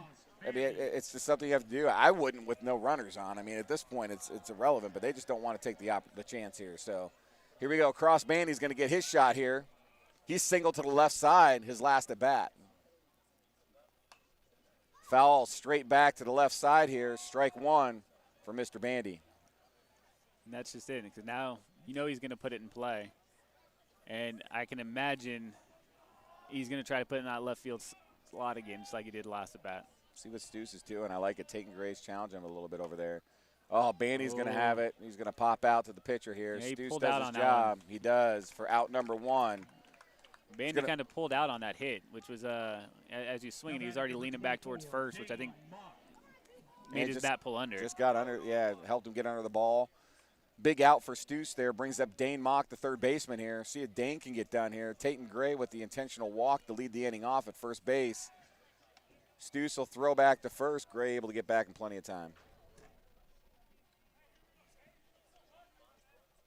All right, here we go. Stew's looking to deal. He does. Strike 1 called. Dane takes strike 1. Oof. I don't know if he was really looking to hit there, if that was maybe a little more up in the zone than he was really looking for. But a strike 1 pitch, nonetheless. Dane's going to get under that one. He puts a charge, but that'll be a deep fly out to left field as long as it's squeezed, and it is for out number 2. And Tayton will jog his way back to first base and bring up number 10, your first baseman, Eli Roop, with 2 outs here in the bottom half of the 4th inning. Alec Eisenhardt's going to come out and pinch run for Tayton Gray. That way Tayton can get himself suited back up, go out there here for the bottom half of the inning. All right, let's see here what we can get here from Mr. Root. Stu steals ball one way outside. Eisenhardt with a little bit more speed there at first base. Let's see if he will. I was just about to say, I'd like to see the Mustangs, see if they can maybe push him to second, get on. Little slide step. Root with the single through the left side. Really nice piece of hitting right there by Eli Roop. Extends the inning. Now you got runners on first and second, 2 outs. And Keaton Fenn, who's 2 for 2 already today, see if he can stay hot. He's been helping himself out really nice here tonight, Matt. Yeah, if he can find a gap here, throw another runner cross for himself and for the Mustangs. All right, here we go. Fenn pitching a gem. 2 hits already tonight. I mean, definitely the MVP of the game for me so far. Let's see if Stews can get him out here. Fenn's going to ground. Oh, man, it gets a deflection off, and Cal Jepson able to corral that and get the runner at second base for out number 3. But really nice job by Fenn up there swinging at that first pitch fastball. Puts it in play. That was a tough play by the shortstop, though. No doubt. Off the deflection and able to get back to second base. All right, tell you what, folks, at the end of 4, the Black Raiders, no runs on 1 hit. The Mustangs, 6 runs, 10 hits, 1 error on the tagline. The Mustangs taking a big lead in here to the top half of the 5th inning. Keaton Fenn jogging back out with 8 strikeouts, 2 walks tonight. Pitching really well, Matt. The defense backing him up from that side. You got to like what you're seeing from DCG tonight. They're firing on all cylinders right now. Like, the pitching's looking fantastic and phenomenal. When they do put the ball in play, the defense is right there to scoop it up. And the bats are coming alive. And, you know, if you're a Mustang, you're feeling pretty good about where you're at. Oh, there's no doubt. No doubt about it. I mean, you're seeing it, them hitting the ball. We talked about runs are going to be a premium tonight. And like I said, every inning that moves that Sioux City East isn't able to get a run on the board is going to make it even tougher for them. So this is a big inning right here, considering there's only 3 innings left in this game. So to get a run here or to get something going against Keaton Fenn is going to be big, because if you allow him to continue to get deep in this game, you know, he's just going to continue to get stronger and stronger, and I really believe that. So let's see exactly what's going to go down here for the Black Raiders. It's going to be all about base runners at this point. It looks like we're going to have a Steus is going to pinch hit here for number 3, Carter Ginger. Steus came in to pitch a couple of innings ago. Fenn's going to strike, fastball strike 1 to get up in the count. Let's see if Steus can maybe jumpstart things here a little bit and get things going here. Fastball up in the zone for ball 1. Tell you what, Fenn's velocity hasn't changed at all, man. He's still throwing a hard fastball, keeping the batters off balance. The harder you throw that fastball, the harder it is to adjust those breaking balls. Steus, nice piece on that. Fouls it straight back for strike number 2. Heading the count, though. Fenn's going to be feeling pretty good about this. I just like how Steus is coming out and he's swinging at strikes. I mean, that's the big thing right there, man. You got to put yourself in a position to at least put the bat on the ball. Fouls that one back out. There you go. Out of play left side. Keeps the count 1 ball, 2 strikes. I feel like the more pitches you see as a hitter, as that bat goes on, the better your chances are. So if he can keep doing that, hopefully you'll see something he can do something with. But, you know, Fenn's going to make it tough on him. He does. Left side. That's tailing. Logan Young. Oh, what an effort in left field on the foul side of territory there. Diving. Not able to come up with it. But the effort there by Logan Young was absolutely spectacular. Everyone was holding their breath as soon as he leapt. That was close. That was a fantastic effort. Dude, he got a great jump on that ball. It just kept tailing, unfortunately. It did. Really nice effort by Logan Young out there, man. I'll tell you what, you got to love that effort. All right, here we go. Frankie Steus, 1 ball, 2 strikes. Fenn deals. He's going to take ball 2 inside. Good at bat here by Steus. This is what the Black Raiders needed, though. They needed to make sure they're staying disciplined, being aggressive. Ball 3 up and out. Draws a full count here. Steus really good at bat here for the Black Raiders, leading off the top half of the 5th inning.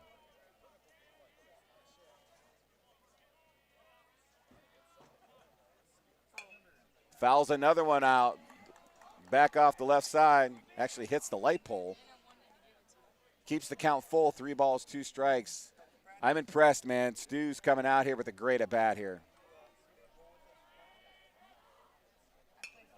There we go. Left field. This time Logan, plenty of room. Gets underneath it. Squeezes it for out number 1. But a great at-bat by Frankie Stews. He made Keaton Fenn throw a lot of pitches, fouled a lot of them off. Great at-bat right there. I'll tell you what, though. That tells you how smart these Mustang fielders are. As a left-handed hitter, our left fielder is playing 15, 20 feet from the line. They know how hard Fenn throws the ball, and they know typically where guys are going to hit it. Coming up the 9-hitter, number 5, Dane Milton. And I agree, Matt. They did a really good job there, good adjustment. Going to be ball up in the zone for ball 1. So Stoops really made Fenn work that first at-bat. Ball 2 up in the zone. Milton's working a 2-0 count here to start things off for himself.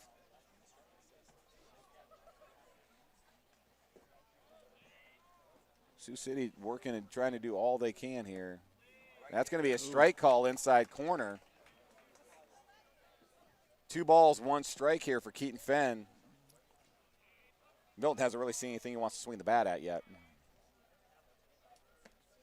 Strike 2 outside corner, evens the count 2-2. Man, that was a great pitch right there by Keaton Fenn. As a hitter, there's not a lot you can do with that. You got to protect now, though. Fenn to deal. Lines out. Oh, Fenn couldn't quite come up with it. Oh. Bandy couldn't come up with it. Oh, and an error, and then a throwing error. He's got him. And he's got him. That great play by Tatum Gray, backing up. Yeah, definitely ugly. Fenn almost had it. Bandy couldn't quite come up with it. Throwing error. And then Tatum Gray able to throw him out at second base. So, holy smokes. But what a great play by the catcher. Just doing his job, coming down the line, backing him up. Yeah, all the kids watching who want to play catcher, that's what you got to do. That's 100% what you got to do. You'll do that 100 times, never be a need for it. But when there is, you got to be there ready to play. And now that brings up the leadoff hitter, the man, the myth for the Black Raiders, number 17, Jack Steeler. And for the Raiders, you had to take the opportunity. A chance to get the guy on second base.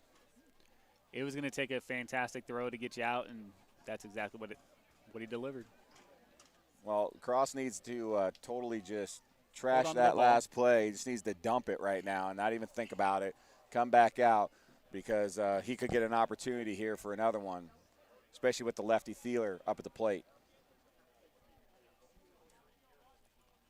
All right, Fenn to deal here with 2 outs, no runners on.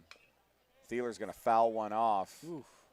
Is that off? I don't know. Tatum kind of came up a little weird on that one, didn't he? Yeah. I don't know if that caught him somewhere. It might have. Strike 1 call on the foul ball. Infield has definitely shifted over. Fenn deals outside. Ooh. Doesn't get the call on the corner there, though. And that did not miss by much, but that evens the count. 1 ball, 1 strike. Whew. Here we go, Fenn deals. Dealer able to foul that one off. I think that caught him in the. Tatum's like, dude, can we stop that, please? Yeah, because that's catching him somewhere. I'm not. Yeah, 1 ball, 2 strikes here for Fenn. Looking for his 9th strikeout of the game. Thielen down in the count, 1 ball, 2 strikes. Can Fenn get it done? Ooh, down. Ball 2 draws the count even. 2 balls, 2 strikes. Tell you what, how Jack Steeler took that pitch, man, that's tough, man. That's just plate discipline there. Swing and a miss. Strikeout number 9 for Keaton Fenn. And that strikeout's going to end the inning with no runs on no hits for the Black Raiders. Going to bring the Mustangs back up. That's just unorthodox inning, especially off that second out there, but the Mustangs able to get it done. Well, and then Fenn just dialed in, kept throwing in, and then that pitch sailing out, and couldn't get the batter to lay off, and that was just a phenomenal piece of pitching.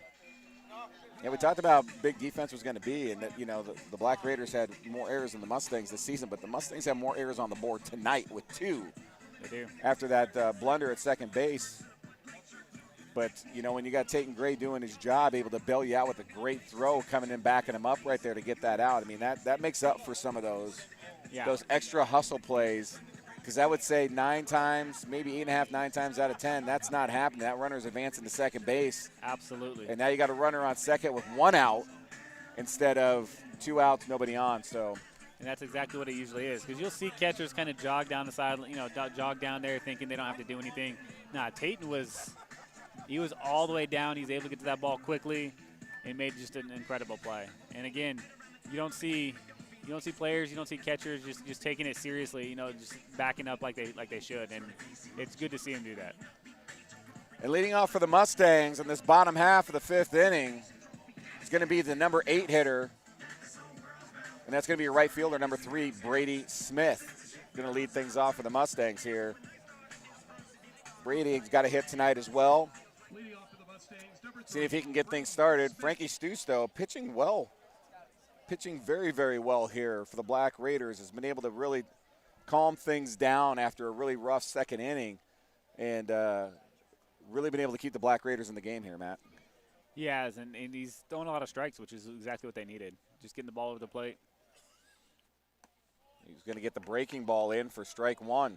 He's been throwing that first pitch breaking ball quite a bit so far, Matt. He's having success.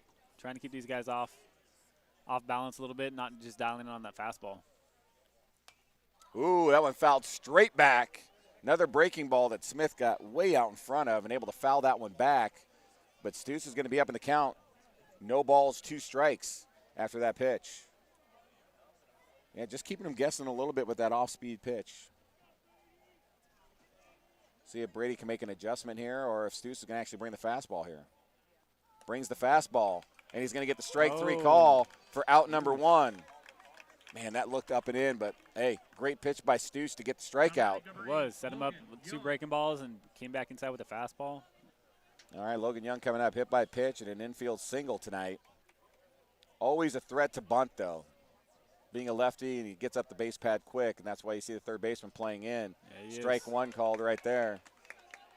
Stu's doing a good job getting ahead in the count, Matt. And, you know, we talked about it early in this game. Pitchers that can do that are always going to have some success, and Stu's is seeing that here in the bottom half of the 5th inning. Young's going to ground right to the third baseman for out number 2. Yeah, Stu's is working quickly, able to get 2 quick outs, and that's exactly what his defense is trying to give him is just get out of this inning, 3 up, 3 down, and then hopefully build that momentum going into their half of the next inning. All right, that brings up the leadoff hitter. Number 4, the center fielder, Tate Perrin, is going to come up and see if he can keep some things going here for the Mustangs, or at least maybe get a little rally started here. Stu's off speed. This time doesn't come across, though. It's going to be a little outside for ball 1. Yeah, Tate, he'll turn on that pitch pretty quick, too, if he gets it in. Yeah, I mean, he'll pull it. He'll see like what he did earlier in the game, and he went to right field. This time he goes to right field, gets jammed on the inside part, and that's going to be caught for out number 3. So Stu's 3 up, 3 down here in the bottom half of the 5th inning. The Mustangs are going to continue to have a 6-0 lead as the Black Raiders roll to the top, and their leadoff hitter will be number 2, Cal Jepson, the shortstop, and they're really going to have to see if they can get something done here because they're running out of innings, Matt. Yeah, they only go 7 innings here. You got 6 outs. You're kind of counting down here. So now if you're the Black Raiders, you know you got to get a little bit aggressive. You got to get base runners on. You got to start doing things that are maybe you're not comfortable doing, and you just anything you got to do to put somebody in position to make a play, they're going to have to. Maybe crowd the plate a little bit, see if you can get the pitcher shaking, hit by pitch, draw a walk, do something. But I'll tell you what, not much is phasing Fenn right now. He's dialed in. He's throwing early strikes. He's throwing hard. And these guys are just having a real tough time zeroing in on his fastball. I mean, even when they're swinging, they're not getting much of it. Well, they got a dangerous hitter coming up. I mean, Cal Jepson is a really good hitter. He's their number 2 hitter. He's leading it off here in the top half of the 6th inning. But you can't sleep on this kid. So Keaton's got to continue to stay strong, continue to challenge the batters. Working ahead in the count is going to be super important.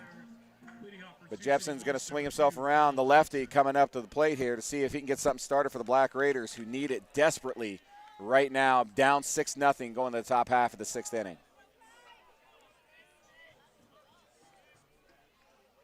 All right, Jepson steps in. Fenn's like, let's go. And he deals. Jepson's going to foul that off the left side, out of play for strike one. I do like him swinging at that early strike, though. Like you said, looking for those opportunities. Put the ball in play. You can only, I mean, they can't be looking at pitches anymore, man. They No. got to do everything they can to keep themselves in this bad boy. There it is, single right up the middle. Really nice hit right there. Good piece of hitting by Cal Jepson. The second hit of the game off of Keaton Fenn. The first hard hit ball, base hit off of Fenn. And that puts a runner on first. That's a great start right there by the Black Raiders. That's exactly what they're looking to do. He was coming out aggressive, swinging at early strikes. And now Mustangs, they're going to be sitting in behind them. They're ready. See if they can turn the double play here if they get a ball up the middle. All right, up to bat right now is number 8, the number 3 hitter, Logan Cherkis, seeing if they can keep things going here. Cherkis is going to hit a ground ball foul on the first base side for strike number 1. Again, nice job this inning, though, by Sioux City, because they are up and they are staying aggressive at the plate. They know that's what they got to do. They can't sit back and let Fenn just pitch. So really nice approach right now by the Black Raiders. Will it pay off for them? We'll have to wait and see. I mean, the Mustangs here really a pitch away from a ground ball double play, could put themselves in a good spot. Let's see if Fenn can keep the ball down in the zone, Matt.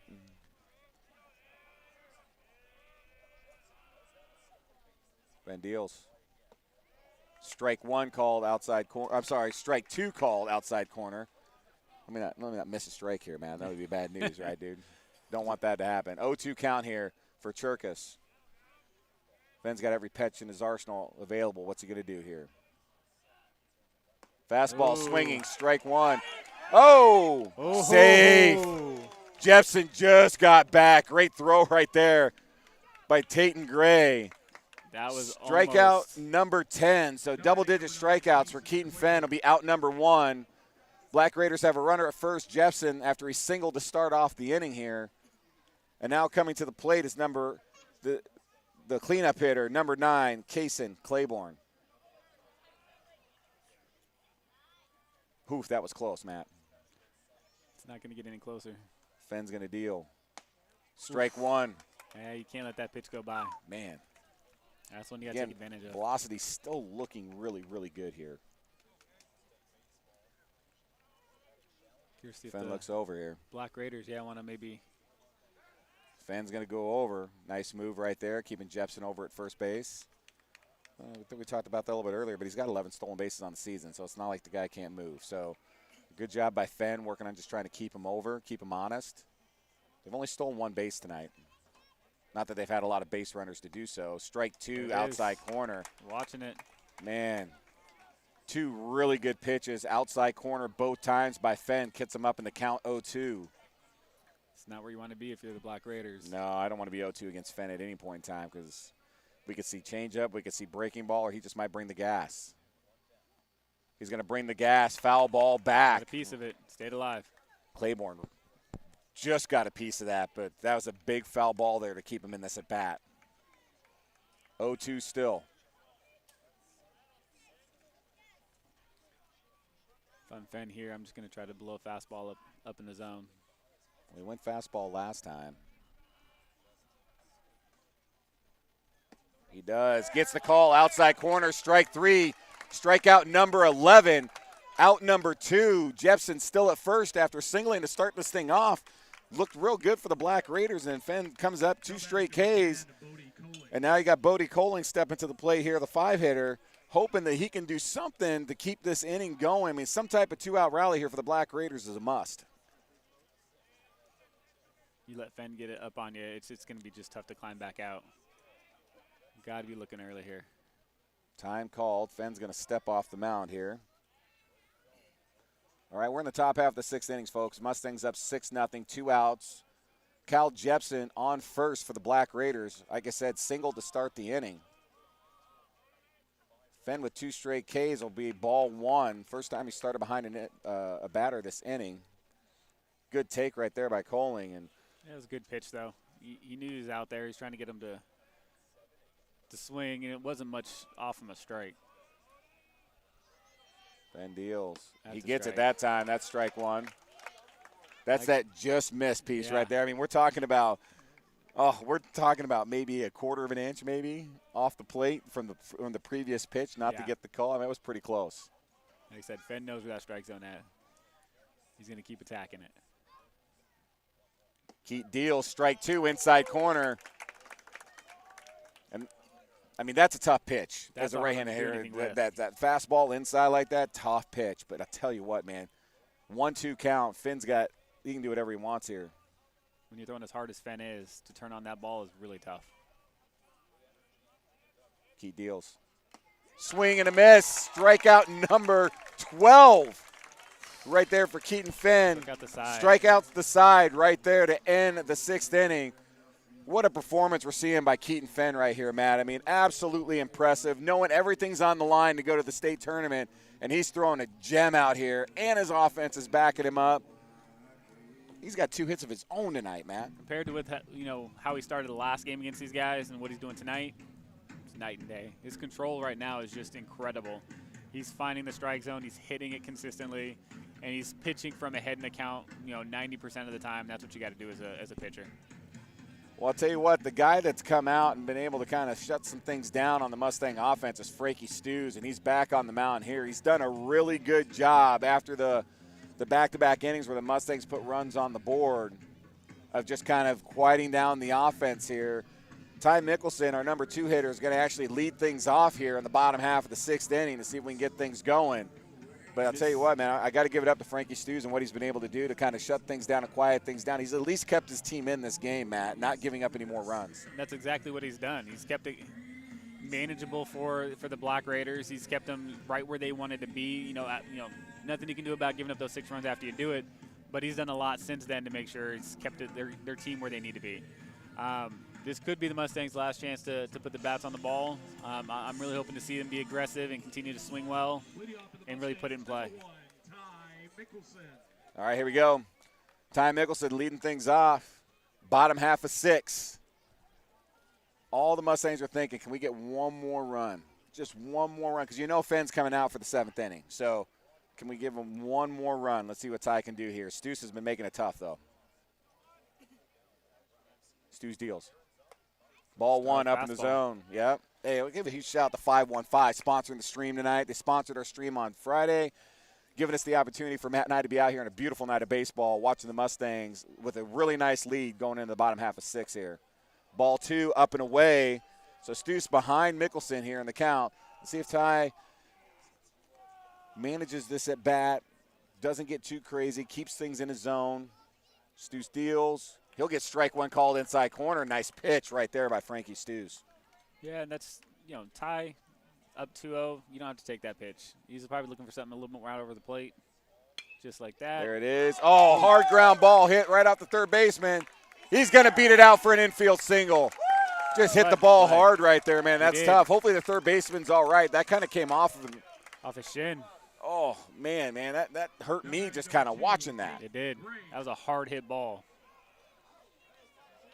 Yeah, I'll tell you what, man. That's Quentin Ashcraft over there taking that ball. I don't know if he took it off the shin, came off his glove weird, but I hit his shin.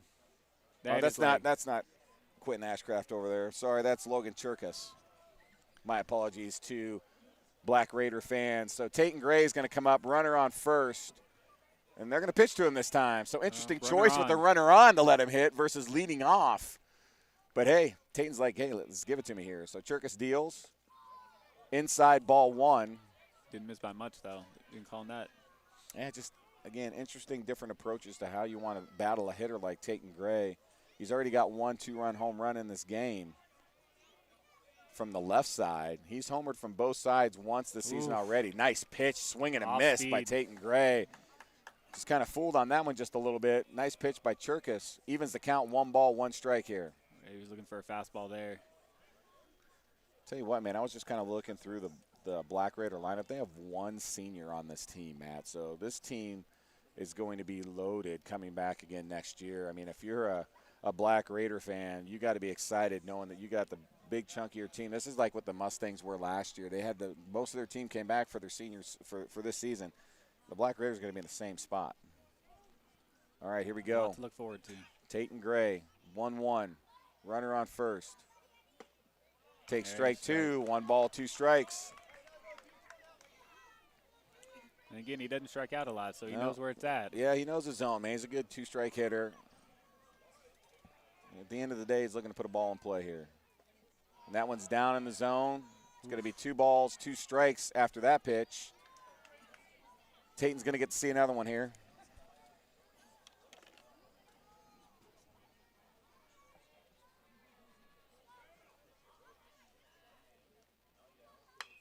He does. Oh, just misses down the third base line.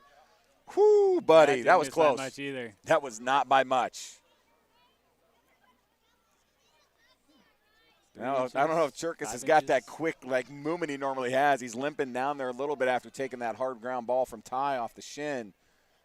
That would have been a tough ball to get to. That would have been, oh, yeah, really. Unless you're playing the line over there, you probably aren't getting to that ball. Ball 3. It's a good job just to get out of the way. Yeah, I'll tell you what, man. Stu's right there just trying to see if he can stay inside. Taten, nice job taking that right now. Full count 3-2 to Taten Gray. And if I'm Stu, just be really careful here, man. I think it's okay to miss here if you're going to miss. It's going to be down in the zone for ball 4. Taten Gray is going to walk again. He's just got such a good eye. He knows what that, like I said, he's not swinging at anything that's not a strike. Yeah, he knows his zone. Like, and him and Bandy just know their zone, man. They know what they're going to swing at, and they might not get everything that they want, but they know where they're going to swing the bat, and that's a big part of being a good hitter, right? So Cross Bandy coming up, runners on first and second, nobody out, and Stu's has got to stop the bleeding here. Bandy does not go, pulls the bat back, ball 1. Definitely looking to bunt. I mean, Cross will bunt, man. I mean, he's not afraid. He's done it this year. He's done some sacrifice bunts. He's very quick out of the box, being from the left side, too, so you can't sleep on Cross Bandy if he's bunting here. Stu's going to come set. Deals. Ball 2. Bandy pulls back right away. He's like, yep, nope. I like how Bandy doesn't start too early either. He's a good enough bunter to where he can start late, still find the ball, track it, and lay that bunt down. Yeah, I mean, if he can get it up the third baseline, that'd be huge because that's going to be really difficult to do. Pulls back again, ball 3. Shaking Stu a little bit and just squaring away like that. He can't seem to get that ball pulled over the plate. Yeah, so Stu's down 3-0 right here to Bandy. First and second, nobody out. He really needs a strike right here in a bad way. And it's going to be ball 4 away. A 4-pitch walk after walking Taten Gray. You're going to call timeout here, I think. I don't know. I haven't seen it, but yeah, they're going to call a time. Yeah. Try to get him to settle down. Manager's going to call somebody it. out there warming up. I didn't see anybody warm. Nope. No, they're going to bring somebody out there. There will be a pitching change here for the Black Raiders. Bases loaded, nobody out. I'm going to give it up to Frankie Stews, though, man. Absolutely. He did do a phenomenal job coming in to get that last out in the second inning. Gave up 1 run in the third, but after that, man, really shut the Mustangs offense down. Give it up to the lefty right there, man. Did a really nice job tonight. So hat off to you there, Mr. Stews. So really nice job. Let me see if I can get a number who's coming in here to pitch for the Black Raiders. I struggled with this last time, Matt, so we're going to see. I know. I'm having a tough time seeing those numbers, too, so it's. But I'll tell you what, I don't envy the pitcher coming in here because you got no outs, bases loaded. You got a dangerous hitter stepping in the batter's box, too. Yep. Let me rephrase that. Our lineup is full of guys who can put the ball in play. You don't want to face any of these guys. Okay, it looks like it's going to be Quentin Ashcraft. Another lefty coming in, so they're going to stay lefties. Quentin Ashcraft coming in here. Let's take a look and see if I can get some pitching stats for Ashcraft. He's pitched in 12 games. He has a record of 1-4. Opponent's batting average is .301. He's got a .375 ERA coming in.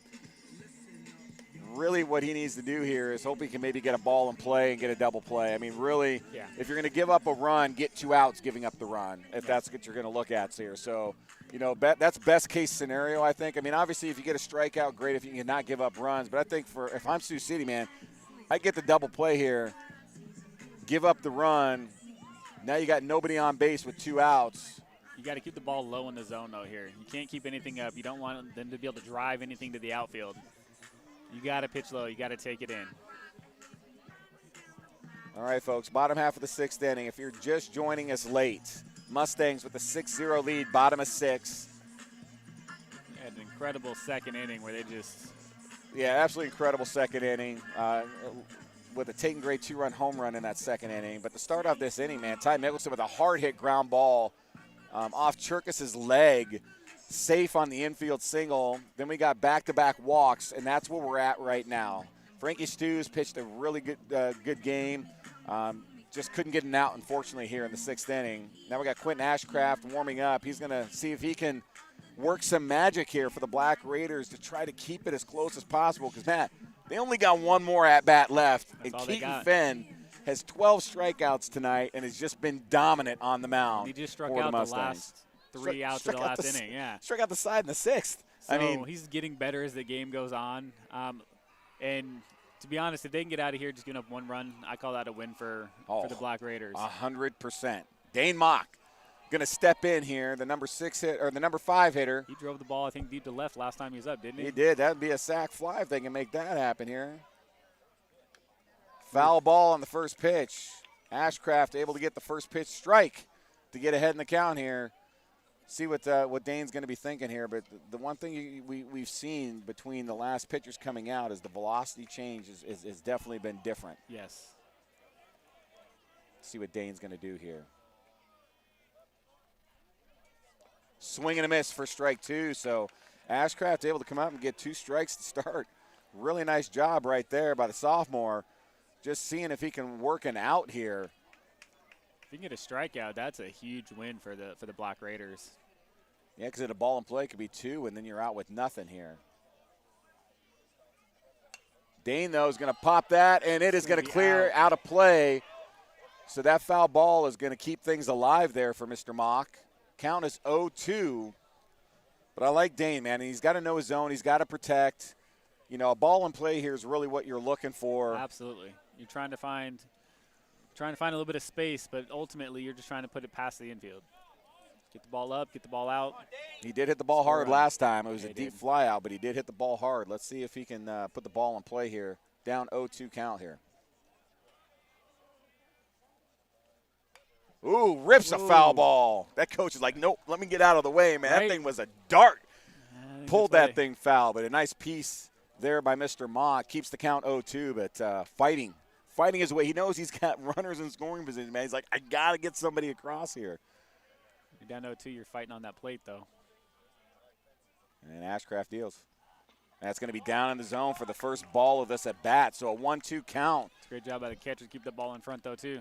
Yeah, I tell you what, man, really good at bat so far by Dane Mock. Ashcraft having to work here, but is ahead in the count. So not knowing what his pitch assortment is, he's really got everything he can want to throw here. Let's see what he's going to deal. Mock rips it down the third baseline again, foul, but man, that was a rope as well.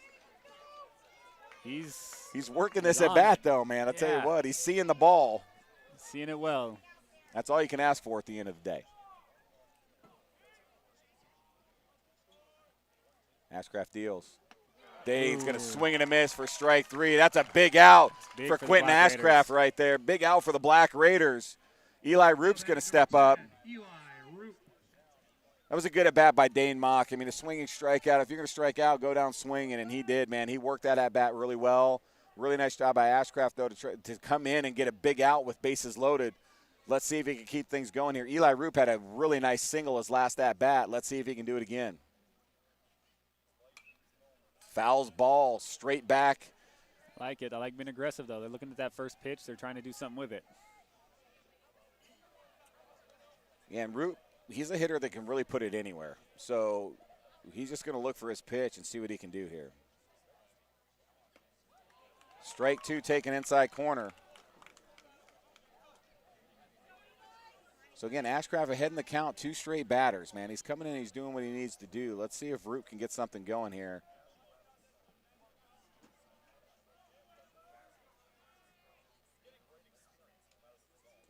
And that's going to be down for ball 1. So we got 1-2 count. And Roop's, he's been in these situations before. He can come up with these big clutch hits and he's done it before in the past. He's not somebody that's afraid of hitting with 2 strikes. He's still going to stay aggressive here. So Ashcraft's going to have to be careful. Roop puts it on the ground. Could be 2. Could be 2. And he got him. Ashcraft able to get the ground ball. 6-4-3 double play to get out of the inning. And the Mustangs load the bases. With 0 out. With 0 outs. And Quentin Ashcraft does a great job for the Black Raiders coming in to get them out of the inning, not giving up any.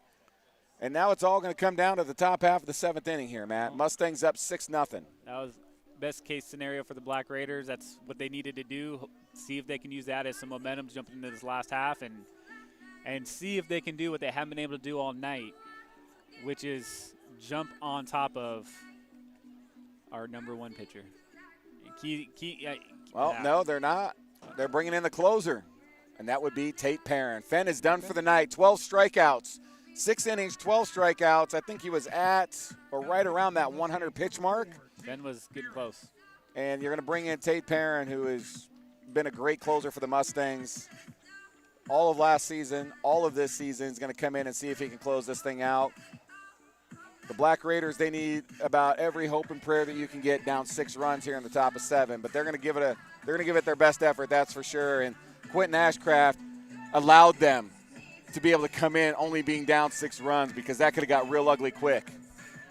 That could have been a backbreaker right there. Right now they have an uphill climb, and I don't expect a huge difference in what we're going to see from Perrin here. He's going to throw strikes. He's going to throw hard. And, again, these Black Raiders, they're going to have to do something with those first pitch fastballs. Yeah, no doubt. And I'll tell you what, the thing with Tate's not going to throw as hard, but he's got a great breaking ball, curveball. He does throw hard enough, and he will throw strikes, and he's going to make you swing the bat. And that's, as a closer, that's what you want. Have your defense help you out. We just need to get outs.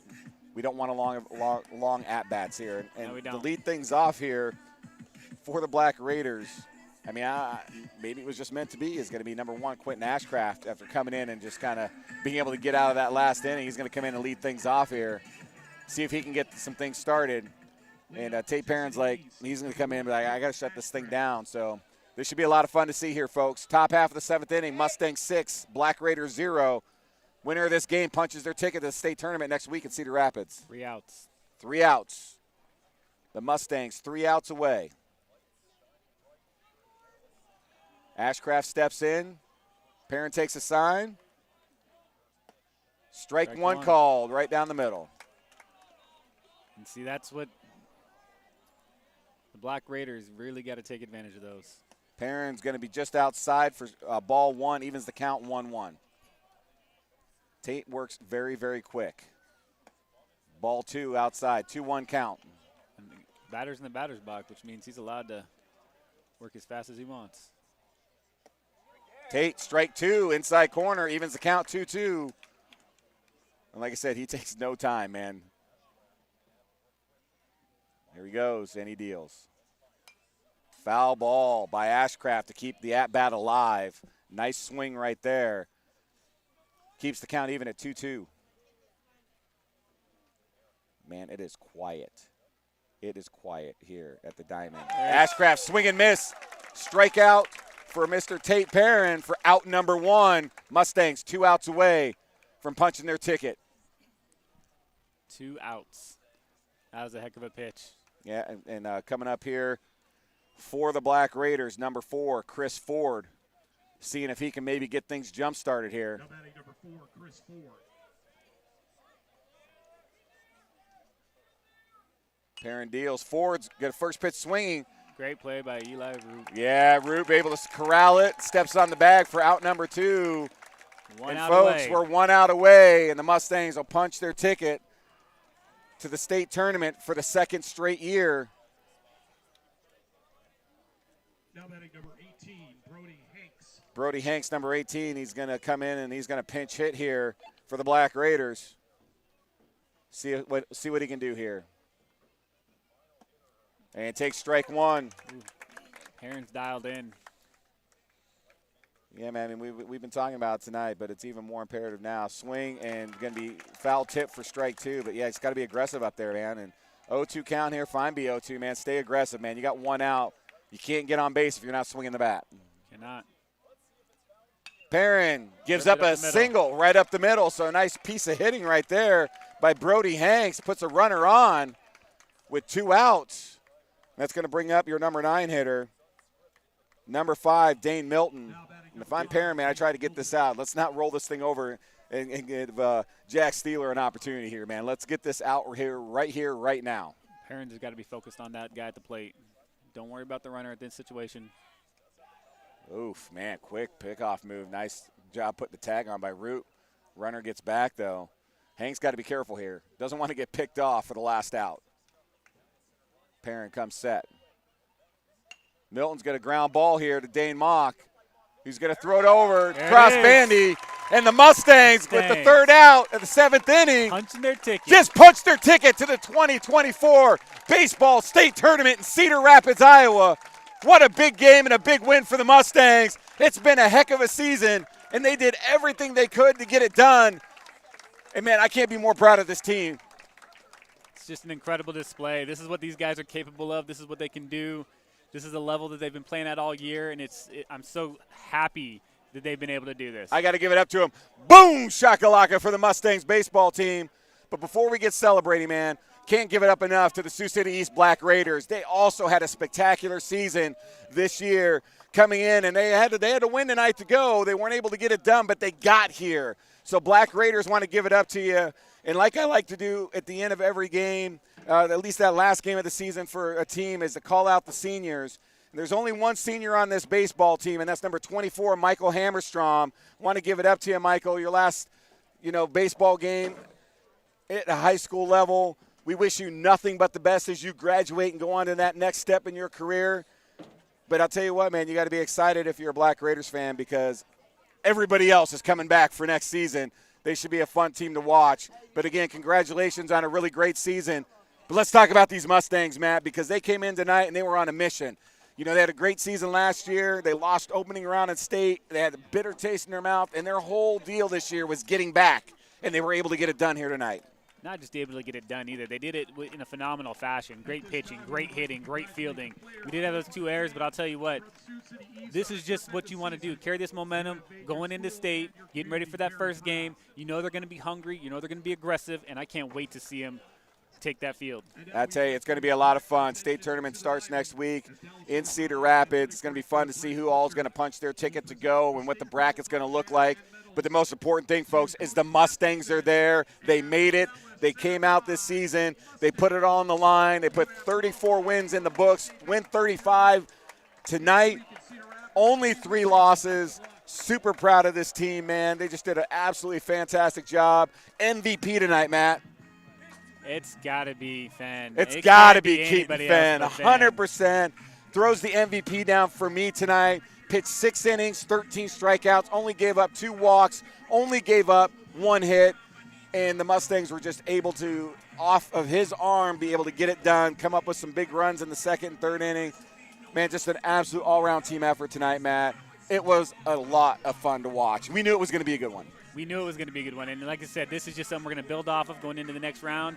This is going to be exciting. I can't wait. Well, I'll tell you what, I'm going to give it up a big shout-out again to 515 for sponsoring the streams this postseason, giving us the opportunity to have all the fans that tuned in tonight, all the Sioux City East fans, thanks for tuning in.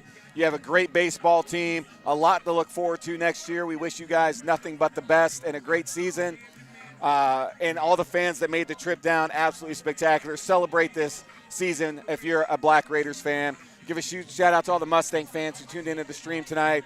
It was a lot of fun, man. Hey, we can stream baseball, Bynum. We can do it, baby. Hopefully next year they'll keep it up. But this is officially my last stream, and I had a blast. I want to say thanks to all the Mustang fans and everybody. Matt, thanks for coming out and doing the stream with me tonight, man. Always fun getting a chance to do this with you, baby. So always a good time. I appreciate you having me out, man. Good. Give a huge shout out to Mr. Mike Bynum to my left here, the production guy. He was able to set this all up and make this all happen. We wouldn't be here tonight without this guy. So, Mike, going to miss you, dude. It was awesome. A lot of fun tonight, but thanks for everything that you did. But we're going to shut this thing down so we can go be a part of this celebration as the Mustangs were able to get it done. So I want to say thank you all of Mustang Nation, and we're going to sign out here tonight and say congrats, Mustangs. Go get them. Let's see if we can bring home that state championship. Let's go, boys. Bailiff Wasilowski signing out.